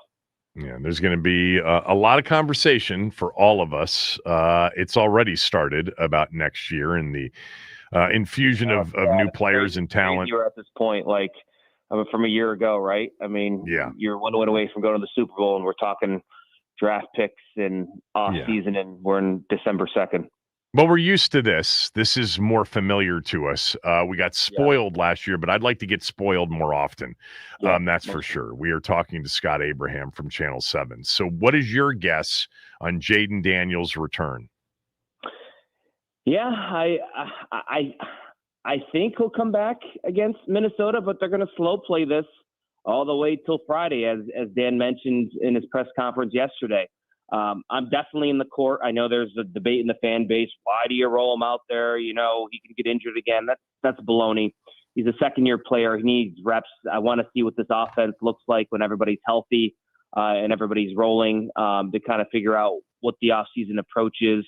And it just goes against the ethos of Dan Quinn, what he's been preaching about competition. Like, it just sends the wrong message. If he's healthy, he doesn't play. That's just garbage. So I want Jayden to play, and I think he'll be back out there hopefully on Sunday. That's my guess right now, but we're going to see what the week holds in terms of tomorrow, Thursday, and Friday. And Dan said we'll obviously have an answer on Friday, but he needs to get back out there. He needs some more reps. He hasn't played a lot this year, and the offensive line has done a great job all year, so I'm not concerned of him getting overly pressured. He just got to be smart when he gets out in the open spaces and know when to get out of bounds or slide and whatnot. But he's I saw him I've seen him out and about. I've seen him at practice last week. I saw him at the turkey drive a week ago. I mean, he's smiling, good spirits, no brace, nothing on the elbow. So it's just about getting cleared for contact. I asked this question last week of ourselves and then did a call segment on it. What do you think the one move they either made or did not make in last year's offseason they are regretting more than any other? What they made or they didn't make? I mean, I'll give you some of the answers. Like, some people said they should have just paid Terry. They should have just overpaid Terry, above the market, etc. Some people, I said, I think that they actually should have pulled the trigger on the defensive coordinator in the offseason, that there was enough evidence there that maybe that he wasn't necessarily ready for the gig. Others, said they should have drafted the pass rusher. A couple of people went back to the Lattimore trade and tried to undo that. And I said, well, that was already done. He played last year. But those were some of the answers. Mine that stands out is I wish they would have got some alpha, some dude, whether trade for that individual or somehow find a way to get an edge rusher that strikes the fear out of an offense that can be a game wrecker. There's not a lot of Micah Parsons out there, but, there was opportunities for a Hendrickson or somebody. You could have figured out a guy that can set the edge, that can rush the passer, and that's just been lacking all year. Yeah, certainly Dietrich Wise getting hurt. He was supposed to be that guy setting the edge. That hurt, but I think that's a big weakness and a big point that you look at the defense. They don't have that dude that can get to the quarterback on a consistent basis. So I think that was a misfire from Adam Peters. With the Terry situation, I get it's a business, and yes, it was a distraction, and you see what happened now, and it's like, optically, yeah, you could have been like, oh, if they would have just got the done deal and overpaid him, and none of this injuries would have happened. Just you don't know what would happen. So I'm fine with the negotiations and what happened there, but I think what really stuck out to me was just the lack of a defensive dude that can get to the quarterback. And that's obviously something they're going to have to address in this offseason. Yeah, we had a lot of off-season conversations. First about Myles Garrett before he signed his big deal, and then about Hendrickson. And the bottom line is Hendrickson got hurt in Cincinnati this year. He would have probably broken his leg in week 1 with the way this season went right after they gave him the big money. Give me a guy, Scott, that you have a sense from, being out there as often as you are, talking to the people that you talk to, in this season of so many players they never anticipated playing, including guys off the street like Burks, as an example. has somebody surprised them? Has somebody emerged as, wow, you know what? We didn't see that in August. And maybe they didn't see it because the guy wasn't even here. Or we didn't see it in August or in the offseason. Like, I'm trying to come up with something that's more optimistic. Is there anything they're going to take out of this season in terms of a find, in terms of a player? I think two guys that come to mind right now that were already on the roster, you know, in training camp, OTAs and whatnot. I think Chris Paul has really shown. That's a guy that really we didn't talk about too much. No. In training camp in the offseason, and he's become a lockdown guy. You're putting in no questions asked. He took the job of Brandon Coleman. Brandon Coleman is on the bench because of the play of Chris Paul. I think he's really surprised that coaching staff of what he can do, and he's made the most of his opportunity. So that's a guy that we never really talked about or expected to be where he's at today. So that's somebody they can maybe a building block, a person on that offensive line that they think really highly of. And then Chris Rodriguez, a guy that, you know, you talk about Austin Eckler, you talk about Bill. He wasn't really in the conversation, maybe a guy that could barely make the 53-man roster or be a practice squad guy. But he's shown that the physicality of those tough runs that you need to have in the NFL. And that's what Brian Robinson Jr. kind of brought to the table a little bit, the physicality.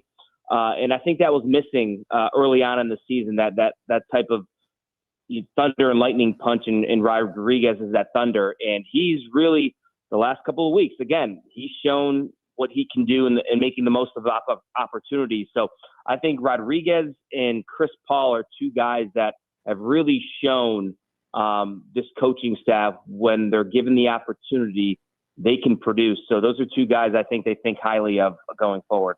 Yeah, I think those are good answers because I thought you would say Jordan McGee, but the truth is we both know they liked Jordan McGee. They expected Jordan McGee, if he stayed healthy and got the opportunity, to look like he can actually contribute moving forward. You know, the Rodriguez thing is interesting because it's like every single time he's had a chance to play, going back to his rookie year in preseason games, I think we all say he kind of looks pretty good. And we now know that there were issues with him staying in shape, and that was part of the issue with, you know, the last coaching staff, this one. But they tendered him. You know, they tendered him. He was an exclusive rights free agent. They tendered him, which was a sign that they believed in him. He got into shape, and now I wonder what they think of him. To your point, they like him, but is he the guy next year that comes back? Because Eckler's not coming back. Bill's coming back.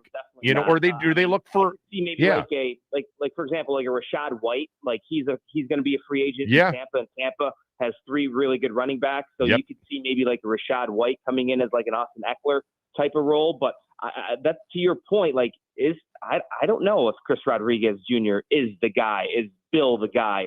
So that they have some hard decisions to look at that running back room. Do they draft another guy? Remember, Bill was a 7th round draft pick, so.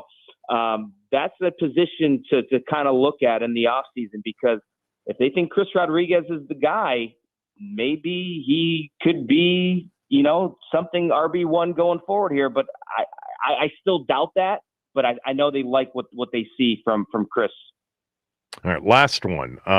When we do get to the offseason, there are going to be a lot of issues. I mean, I think they've got to extend Tunsil. They got to give him a new contract. You're not going to let him play his final year of his deal and make it to free agency. I think Luvu will be one of those interesting conversations. But I think Debo is going to be, for a lot of fans, a real polarizing conversation. Should they or shouldn't they be interested in bringing him back? What do you say? Depends on the price. No doubt. You know, it all comes down to money.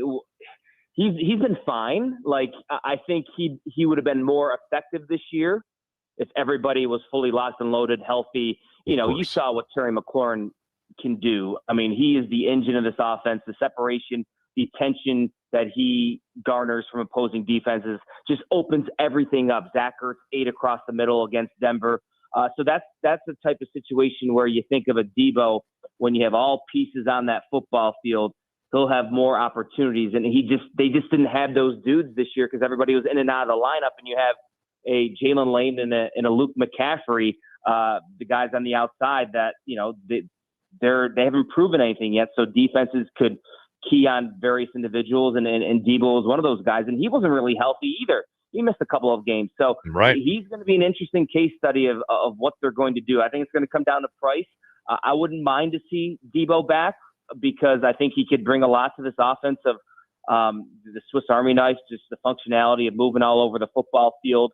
But it's just, you just don't know what everything looks like on a consistent week-to-week basis because everybody's been injured this year, and it's been a shame. So bring the band back together. I'd like to see them do that. And that's another question in terms of Cliff Kingsbury. Is he going to be back? You don't know how this coaching carousel works. So you lose your quarterback coach in Tavita Pritchard. So there could be some big changes offensively on the coaching staff this offseason. That's also another interesting layer to monitor as we go forward. Yeah, agreed. But you're just suggesting the Cliff thing because Cliff could get a head coaching job, whether it's in college or, I don't know that it's going to be in the NFL, but he is certainly very highly respected, as we both know, in the sport in general.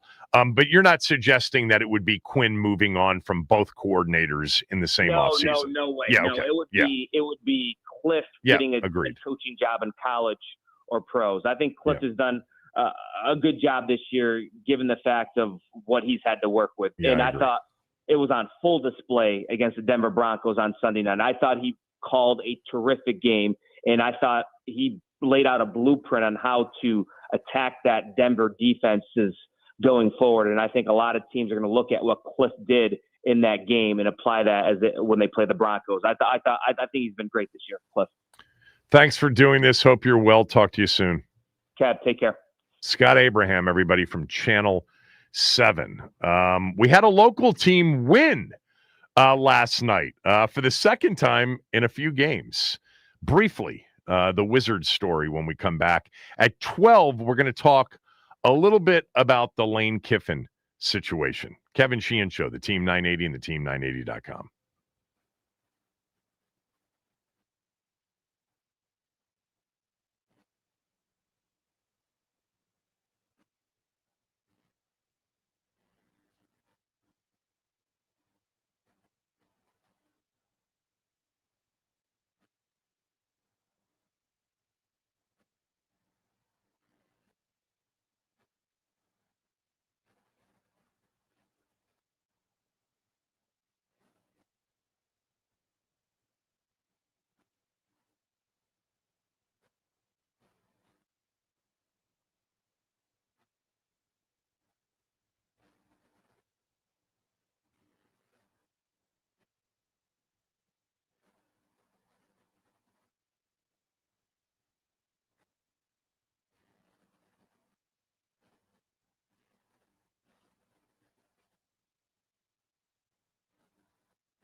For the Wizards, 30 seconds to go.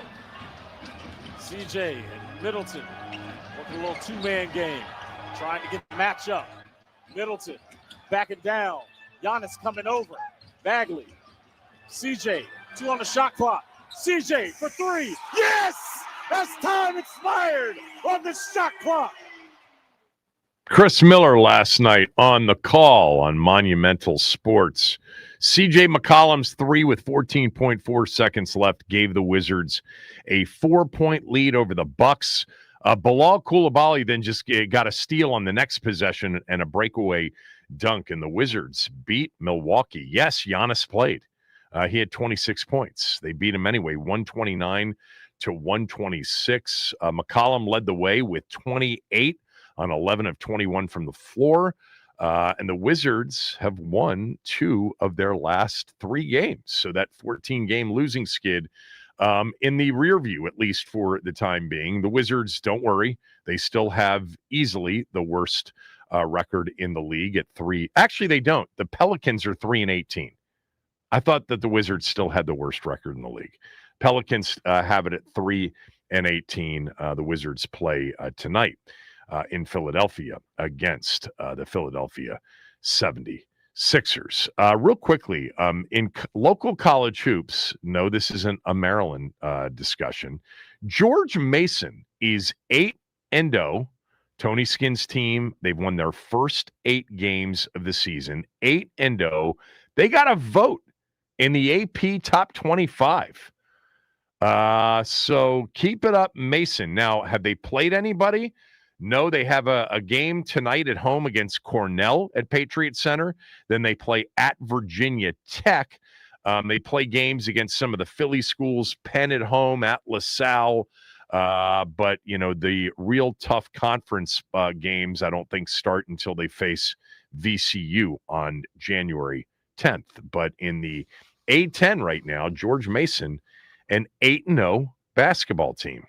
He can coach, man. He can do the job there. All right, when we come back, I want to talk about Lane Kiffin and what he did over the weekend. And I want to know what you think of essentially the way he handled it, but also Ole Miss saying, yeah, don't let the door hit you on the way out, because he wanted to coach. And by all accounts, players wanted him to coach Ole Miss in the postseason in their playoff, because they're going to be in the playoff.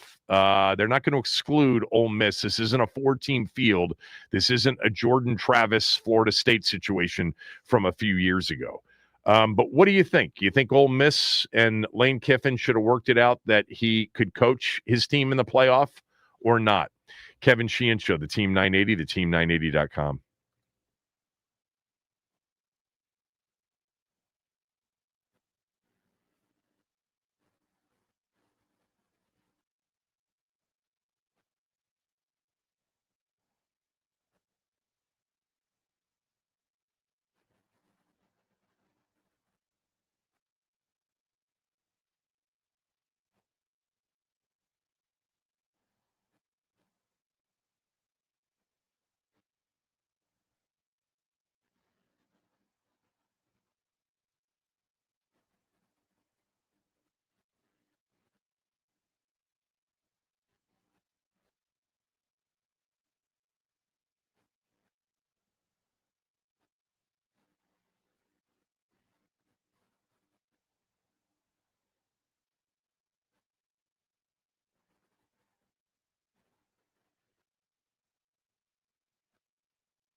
you know, that this was a very challenging, difficult day. You know, we went through a lot last night with Keith Carter trying to figure out a way, you know, to make this playoff, you know, run work and be able to coach the team. And at the end of the day, that's his decision. And I totally respect that. I understand that decision. And, you know, so I just totally wish the team the best of luck, wish that I was coaching, but understand that it was a very challenging position for him and the chancellor to be in, and totally respect that.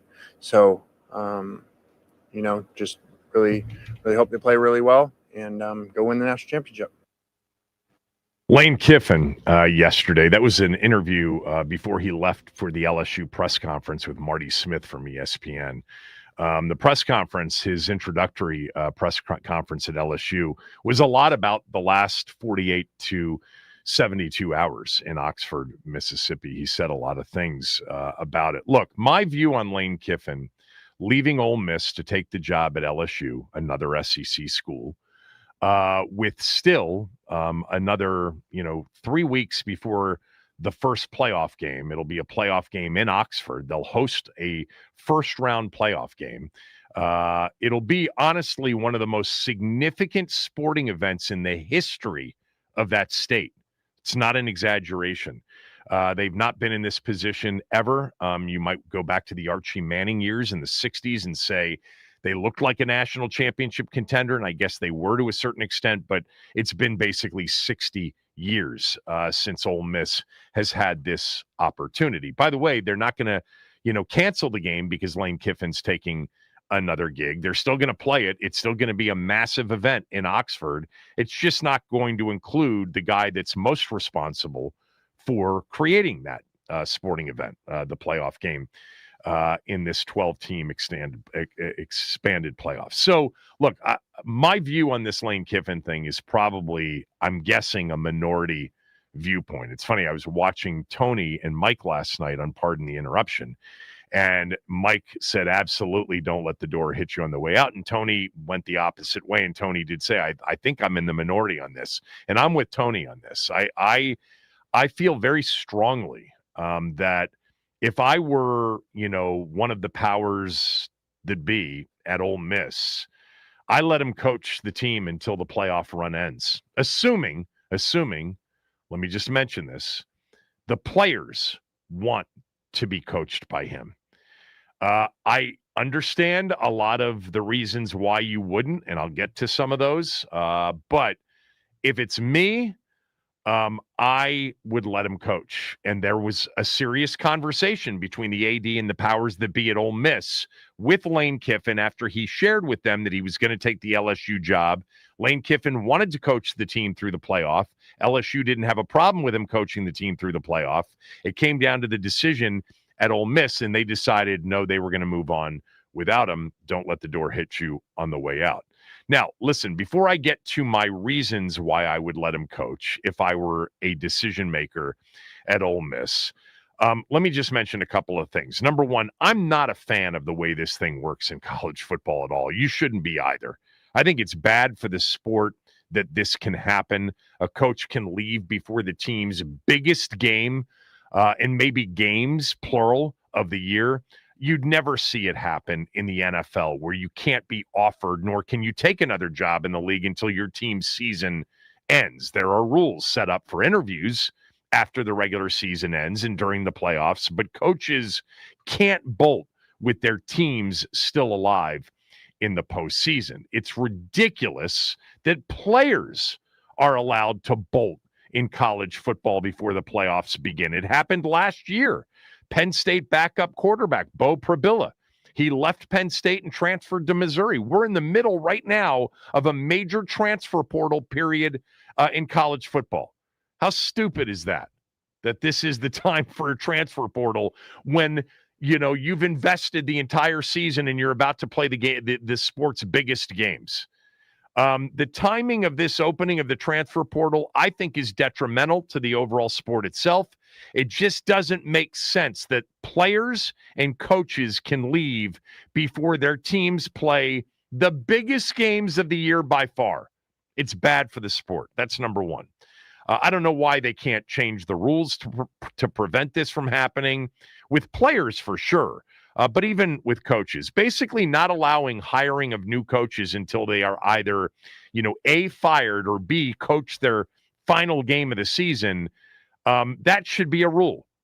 Sorry, but if you haven't been fired by us and you are still under contract through the end of this season, you're not allowed to be tampered with. You're not allowed to accept another job until you've coached the final game of this particular season. Seems like a rule that would prevent this from happening. I'm sure they would give you a lot of reasons why that rule doesn't make sense, why it could be fought, whatever.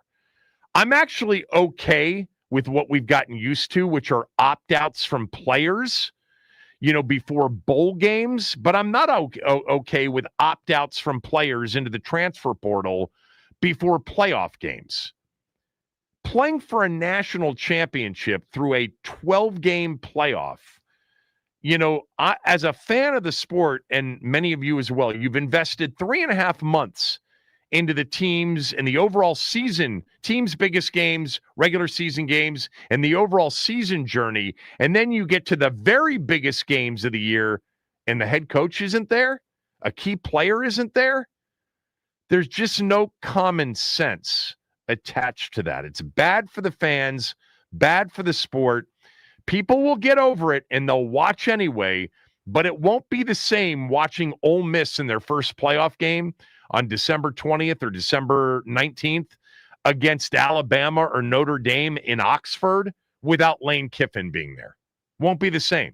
I mean, can you imagine, let's just say Andy Reid saying, I'm leaving before the playoffs begin. I'm taking the gig in New York to coach the Giants next year.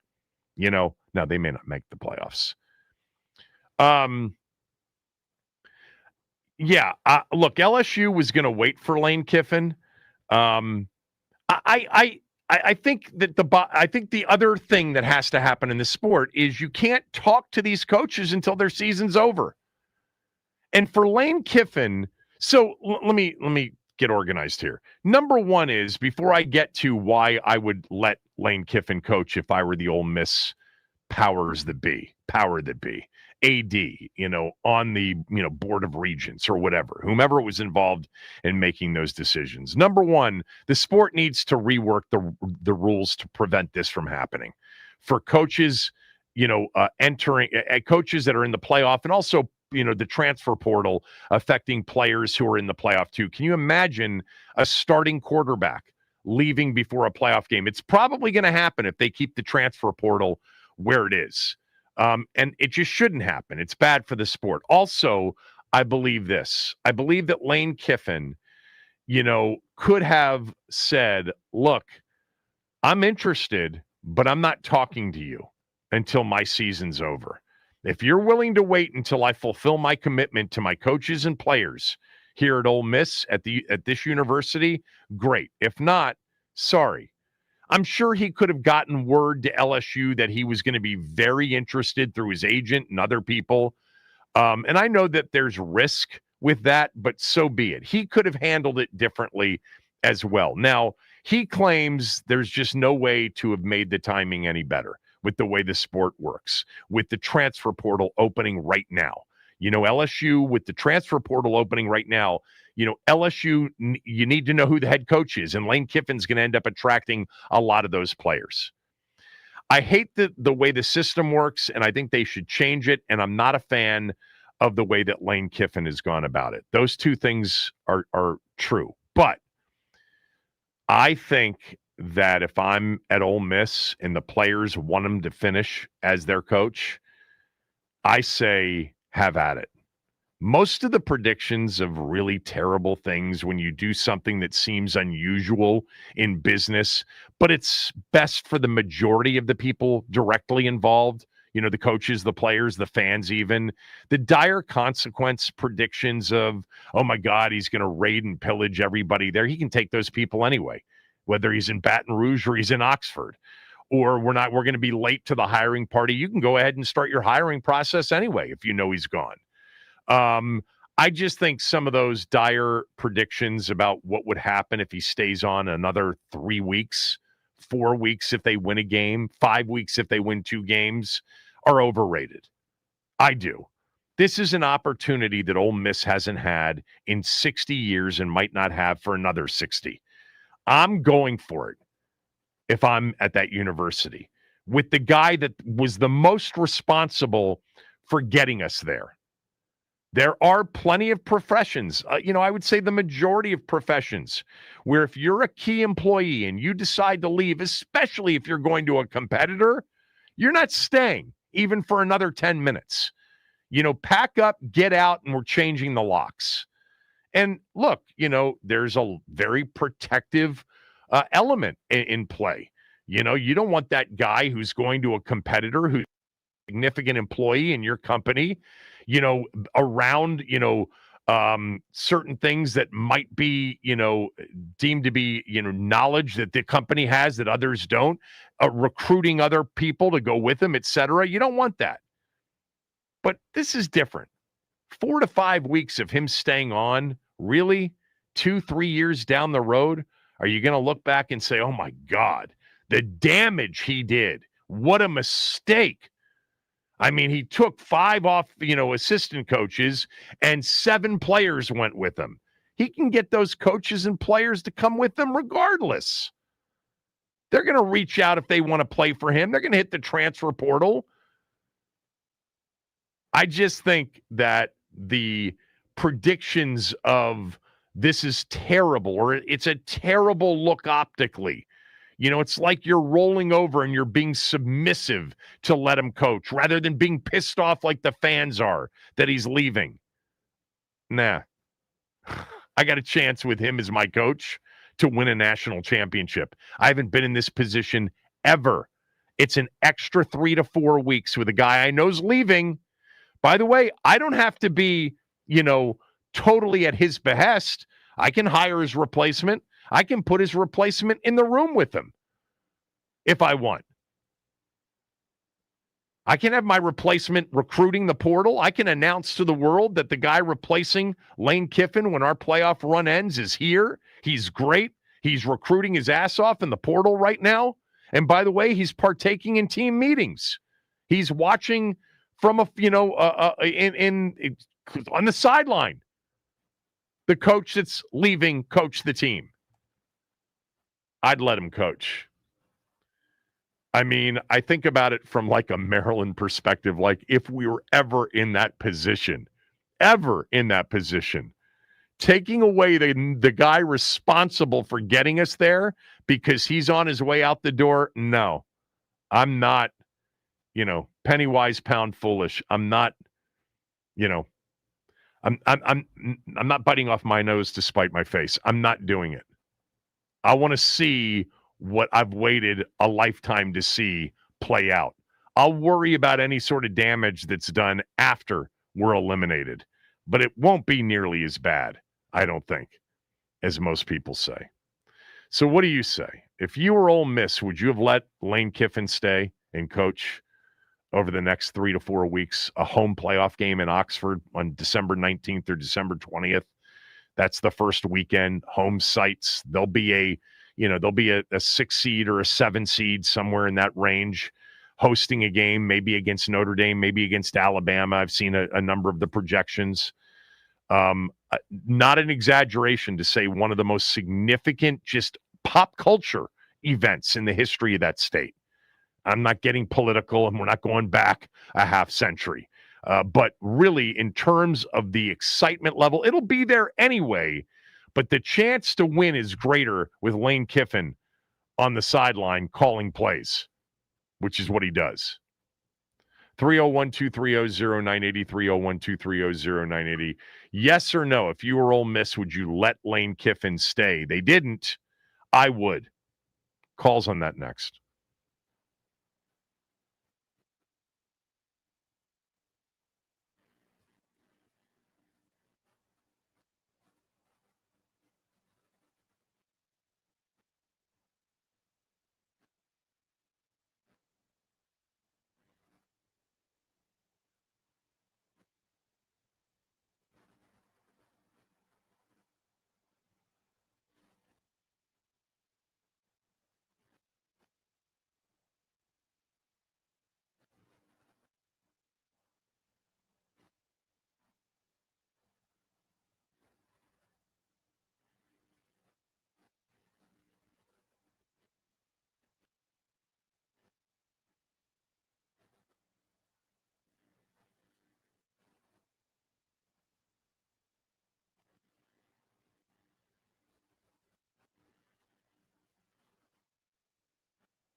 That was excruciating and difficult. And like I said, we tried every possible thing for a long time the other night and into the morning. As you saw, the team meeting announcement get pushed back because we were trying to get that done. And I'm very grateful for the chancellor there and Keith Carter, that they listened. We presented a plan how that could be done and give the players the best chance to win in the playoffs. And at the end of the day, that's their decision. And I respect that and made a good point. That may make sense to everybody outside, why the best thing was to keep us all together for the playoffs. It may make sense to all the national media, why that makes sense to do that. But, like he said, he has to live there. And I totally respect that. And I respect their decision and so appreciative for them. Lane Kiffin, I think he was kind of, trying to create a bit of a false narrative that's out there, because I think more people outside looking at this say, no, I wouldn't let him coach. I think maybe I have a majority opinion. I don't know. I'd let him coach.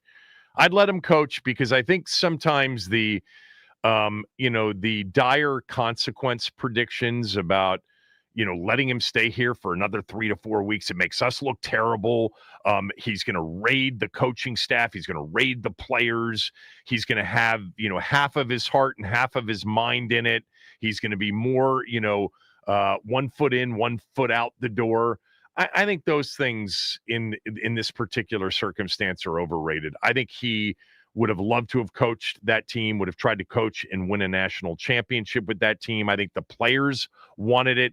There are other, situations. The fans are probably super mixed. I mean, they were very angry, with him leaving, and they were out, booing him and, hurling, insults and epithets at him as he got onto his private plane headed to Baton Rouge. I just would look at this and say, man, life's too short. Life's way too short. We're Ole Miss. We haven't been in this situation in 60, since Archie Manning was here. We may never be in this position again. This is the most significant, opportunity, pop culture, sports-wise, that this state has ever had. This is the university in the state, and we're going to host a playoff game, and then we may be favored in to then go on and move on to, a quarterfinal game. We got a chance to win a national championship. I don't think ultimately there would have been so much damage done by him staying an additional 3, 4, 5 weeks. He's going to get the coaches he wants to come with him. He's going to get the players he wants to come with him. And all the while, if you're Ole Miss, you could have proceeded forward with him there. You could have hired your new coach. You could have had your new coach recruiting the portal, recruiting in general, doing, he could have been a part of this playoff run to watch and get a sense of the players that are there. But anyway, that's the way I feel. But more importantly, let me just emphasize, they got to create a situation in the sport where this isn't possible. The NFL doesn't allow you to just bolt before the playoffs start to take another gig. You're allowed to interview. They've created that structure for interviewing, whether it's Zoom, but you're not allowed to leave as the defensive coordinator of a team that's got a chance to make a Super Bowl run. And you're not allowed to do that if you're a head coach. Tavita Pritchard is leaving to become the Stanford coach because he is a quarterback's coach. And he's on a team that is not going to win the Super Bowl this year or compete for it. Those things happen.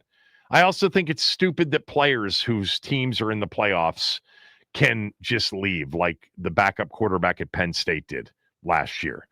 I think the transfer portal should change. I know that there are reasons why it's where it is. It just doesn't make a lot of sense to me. 301-230-0980. I think if I had been at Ole Miss, I would have decided I'm going to let you coach, as long as the players and his coaching staff were in favor of it, and I think they were.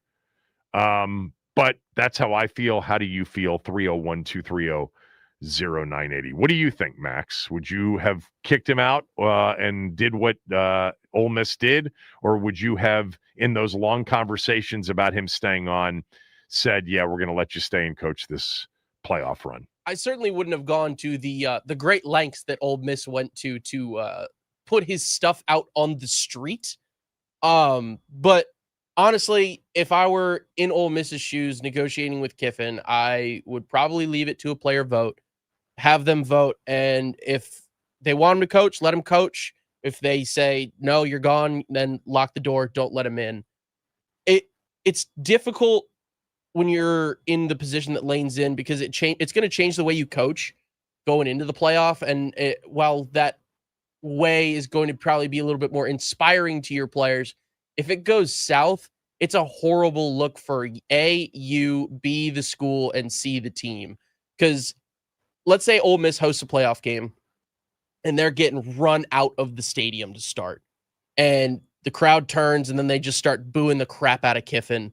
And you basically don't hear anything but booze for that's a 30 risk minutes. that's a risk you got to take. It's a terrible I would look. take that risk. If I'm Ole Miss, I would take that risk. And that's the other thing. Like Kiffin said, the AD says, I got to live here. So yeah, I don't even know what that means, to be honest. You got to live here. Living with that decision and living with the public opinion of Lane. Yeah. Well, I would have lived with the decision of saying, you know what, this is an opportunity that comes around once in a lifetime. I'm not going long-term here. I'm thinking short-term. Sure. And let's enjoy ourselves in getting ready for a playoff game in Oxford and maybe more than one. And again, like look, I've been involved in companies and in businesses where I've had to make decisions like this on employees. It's different. Like if there's a key employee that's leaving to go work for a competitor, yeah, they're out the door immediately. Mm-hmm. But there aren't proprietary secrets to be stolen here. There are the players and coaches that are going to go with him are going to go with him anyway. Yeah. I look, if I'm Alabama, maybe I feel differently. If I'm Ohio State, maybe I feel differently because I've been here and done that. I'm Ole Miss. I haven't done this ever. Well, and that's the other thing. Ole Miss plays LSU every year for the next 3+ something like that. So, and I just don't think 3 to 4 weeks is going to be like long-term impactful. That's just me. Sure. Appreciate everybody's opinion on this. Let's start with G. G, go ahead. Yeah, hey Sheehan, you said don't cut your nose off despite your face, man. You was talking like in terms of if Maryland was in this position. They was in this position. It wasn't the same levels, but they fired Ralph Friedgen talking about future plans, and he was the ACC Coach of the Year, and they ain't been back since. Well, I thought you were going to talk about Kevin Willard last year. He had not actually taken the gig at Villanova. You were thinking of Willard. Yeah, I was just thinking of cutting your nose off. But Ralph coached the bowl. Ralph coached the bowl game. I know. I said that it's not exactly the same, but they ain't been the same since Fridge left. Locks has had a couple good strides year to year, but Randy. I know, man. Get out of here, man. And I'm with you, Sheehan. If the players want them to finish the season, that's who should have had the decision-making responsibilities, not the powers that be. That's really just being petty and butthurt that he leaving. And like LSU job over the Ole Miss, man, there's levels to this, man. But LSU's a better job than Ole Miss. Exactly, man. Like a blind man knows this. But I'm not with you on how you were saying Lane Kiffin should have handled it, like quote unquote professionally. That's never been Lane's uncouth style. No, I understand that. I'm saying if I were Lane Kiffin, I think but you're not. I know I'm not, and I can't even really speak to it because there are some intricacies around. Look, do you want the 91 million or not? And you've got to tell us by tomorrow, at 8 a.m. because we can't risk that you're going to say no in 5 weeks. I over think the years. Yeah. Over the years, knowing Lane Kiffin like I do, not personally, but from afar, like we knew when he took the Ole Miss job, he was going to bounce. It's true. He lasted a lot longer than we probably thought. No doubt. Yeah, man. No doubt. So it's a big business, man. As long as NCAA football and basketball keep printing money, this is going to continue to happen. Hey, Sheehan, what's even more funnier than this is the hypocrites like Rick Pitino criticizing NIL and the agents. Get out of here, man. It's a dirty game. Maybe I have this wrong, but I thought the Pitino quote was essentially kind of what I said, which is they've got to fix this so this can't happen. It's not good for the sport. Yeah, but the thing is, it's happening right now, and until they fix it, we can't even talk about. Yeah, but they look. It's fix the it. NCAA. They can't find their ass with both hands, so I don't expect them to fix it. You But know the why? idea that you can, watch an entire season and then before the sport's biggest games of the year have teams significantly altered, not by injuries, but by people leaving, is stupid. It's just dumb. No, it's a good way to.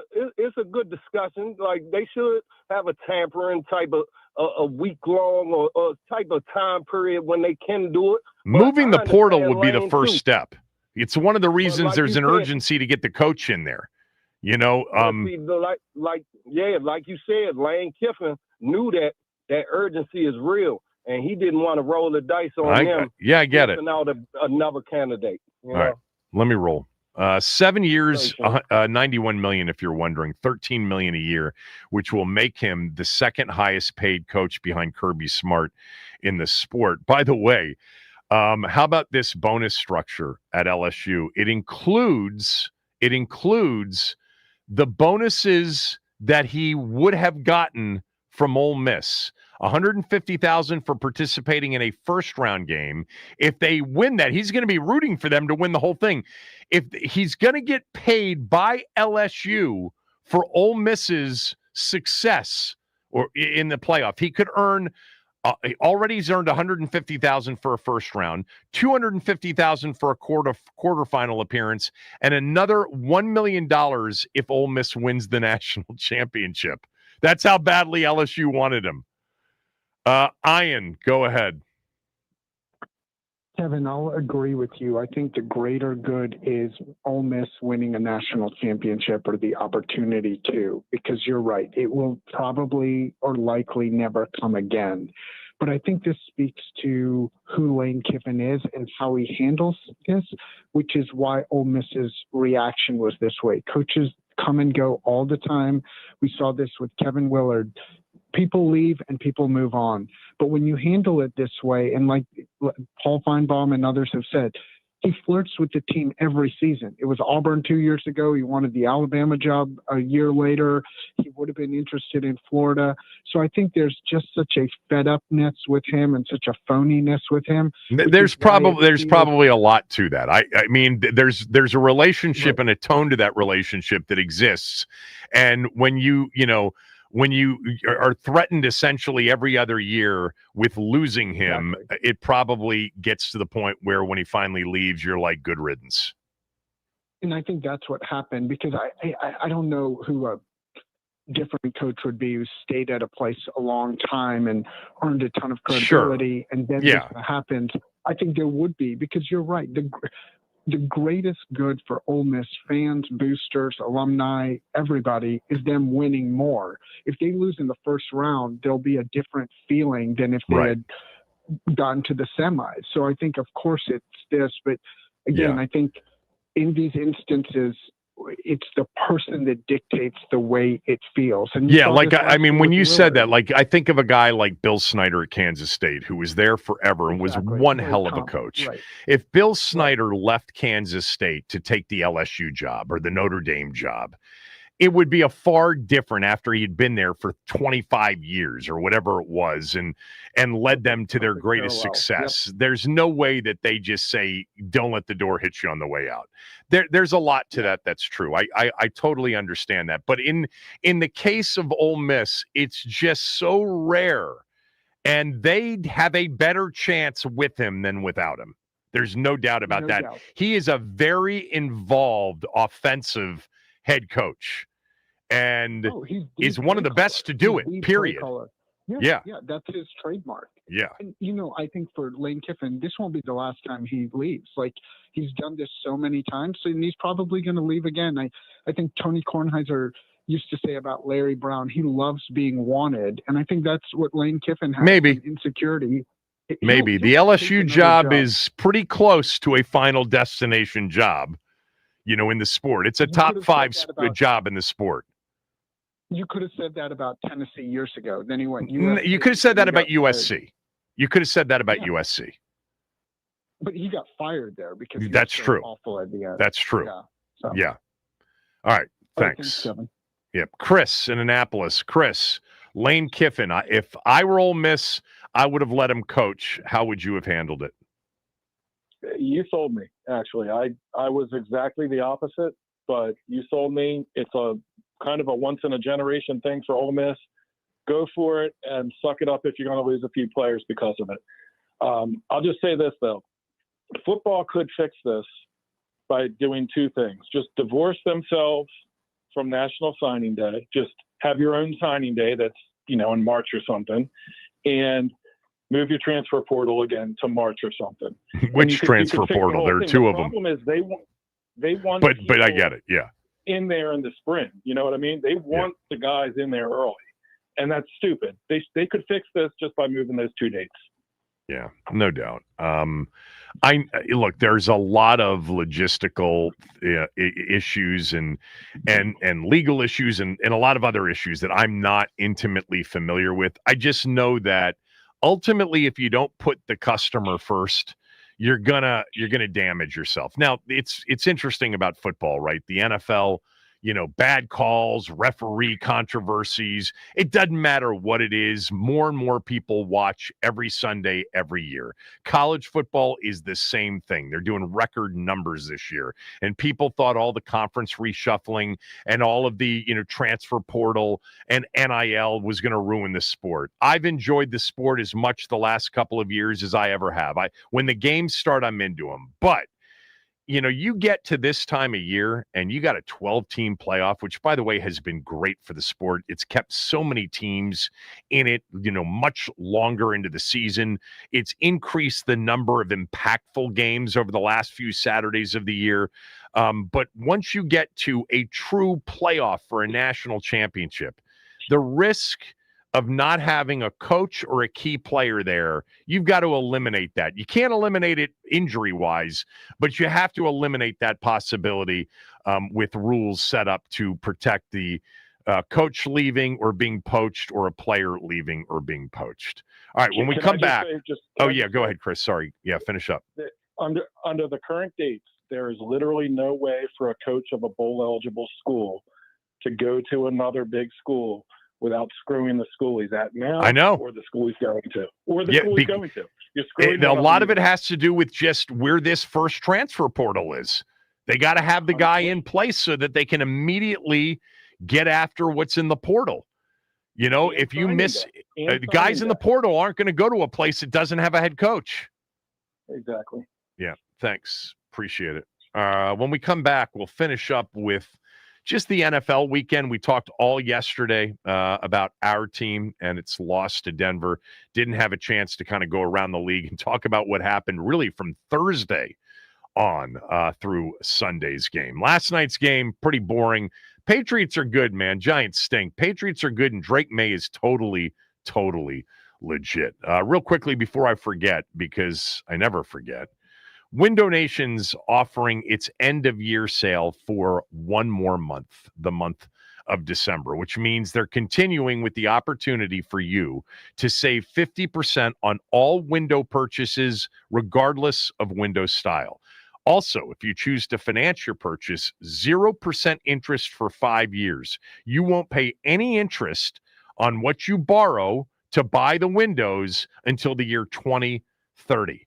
Replace your older windows with newer, higher quality, better insulated windows from Window Nation. Window Nation measures windows 3 times to ensure the windows fit perfectly and keep your home comfortable year-round. Warm in the winter, cool in the summer. Their installation crews do the job in a day or less. That's part of their promise. And they also offer a lifetime warranty on all of their windows. You can relax knowing your home is protected far into the future. I trust Window Nation. I've been a part of endorsing them for now, believe it or not, 16 years, 17 years, something like that. I love the guys at Window Nation, all of the people there. They're going to take good care of you. They've got over 45,000 five-star reviews. They've installed over 3 million windows across the country, and they were recently ranked highest on Forbes's list of best window installation companies in the United States. You can trust Window Nation for high-quality, affordable windows. I promise you. This sale ends soon. Don't wait. Put an end to your window problems. Schedule a fast, free estimate right now at windownation.com.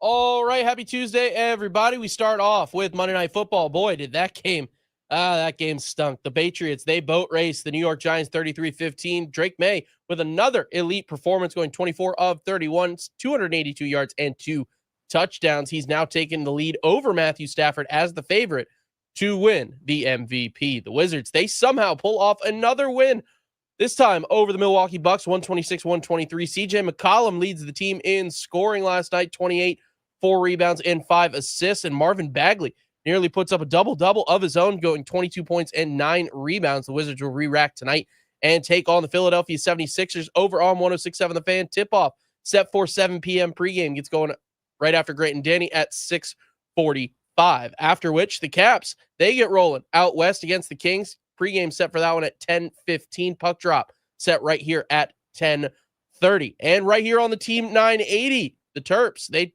take on Wagner tonight from the Xfinity Center. Tip-off for that one set for 8 p.m. pregame, ready to go at 7:30. This update is sponsored by the Team 980 YouTube page. Just open the app, type in the Team 980, hit subscribe. Kevin Sheehan is live every day from 10 to 1. You can catch Denton's office throughout all of football season. Don't forget to hit the like button whenever you do decide to join us. Turn on notifications to stay up to date on all things DC sports. And that is what's trending.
The biggest plays and clutch moments. Oh, look out!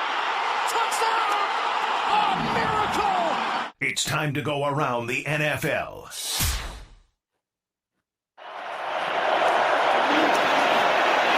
Love loads up, going deep. Christian Watson down there. He's got it! Touchdown, Packers!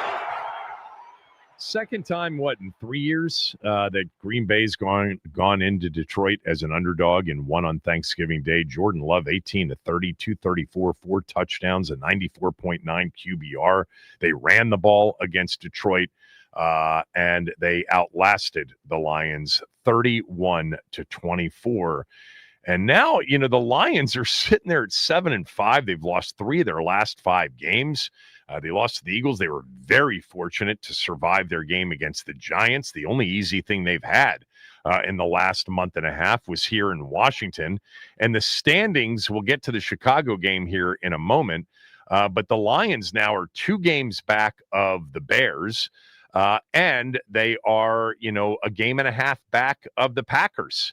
The Packers have that tie at 8-3-1, and the Lions are on the kind of outside looking in right now on the NFC playoff picture as the 8th seed. They're 2 back in the win column behind the 49ers, who hold down the 7th seed. I mean, this was a team not that long ago that I think some, count me as one of them, thought could actually represent the NFC in the Super Bowl. Really crazy the way that division has gone. They still play the Bears in the season finale. And remember, they crushed the Bears in week 2. That was all the way back when the Bears started their season 0-2 and were thought to be another year or 2 away from contending. They're now 9-3. Let's go to that second Thanksgiving Day game. Turned out, I think, to be the most watched game regular season-wise in NFL history, the Cowboys and the Chiefs. Different situations that come up to make it a 7-point lead. Prescott, second and third options. He's looking, has to release it, and it's caught. It's Pickens who got him most of the way there, and the Cowboys take the 28-21 lead. I mean, how good is Pickens? Ridiculous. 6 for 88, some big catches in that one. CeeDee Lamb, another 7 for 112. Prescott threw for 320, 2 touchdowns, threw an early pick. And I was wondering what would happen there because Kansas City took a 14-7 first quarter lead. But the Cowboys now, winners of 3 in a row with another huge game. We just talked about the Lions. Cowboys in Detroit for Thursday Night Football this week. That is a massive game for both teams. The Cowboys will probably be favored in their remaining games against the Vikings and Chargers at home, and then at Washington and at New York to end the season. The Lions, though, they're sitting there, as I mentioned, at 7-5. They've got the Cowboys, the Rams, the Steelers. Then they have a game in Minnesota before finishing at Soldier Field against the Bears. I think it'll be cold for that one, for that indoor team. This is like must win for both teams. I mean, I think the Cowboys were in that position. We said, I think a lot of people said going into that stretch of Philly and Kansas City within a 5-day period, they got to win at least one of them. Well, they won both of them. Does that mean they can afford a loss to the Lions? Look, I think that the Cowboys right now at 6-5-1, I think if they can get to 10, meaning 4 of their last 5, I think that they at 10-6-1 would be a wild card team. Might be a division winner. We'll see. Let's go to that Thanksgiving night game in Baltimore. Wiggins out right now. Pressure comes, picked up. Burrow, Yosivas, touchdown, Cincinnati. 80 for the Bengals in the end zone. Let's give him on deck. 5 turnovers for the Ravens against the Bengals Thanksgiving night. That was a tough loss for Baltimore.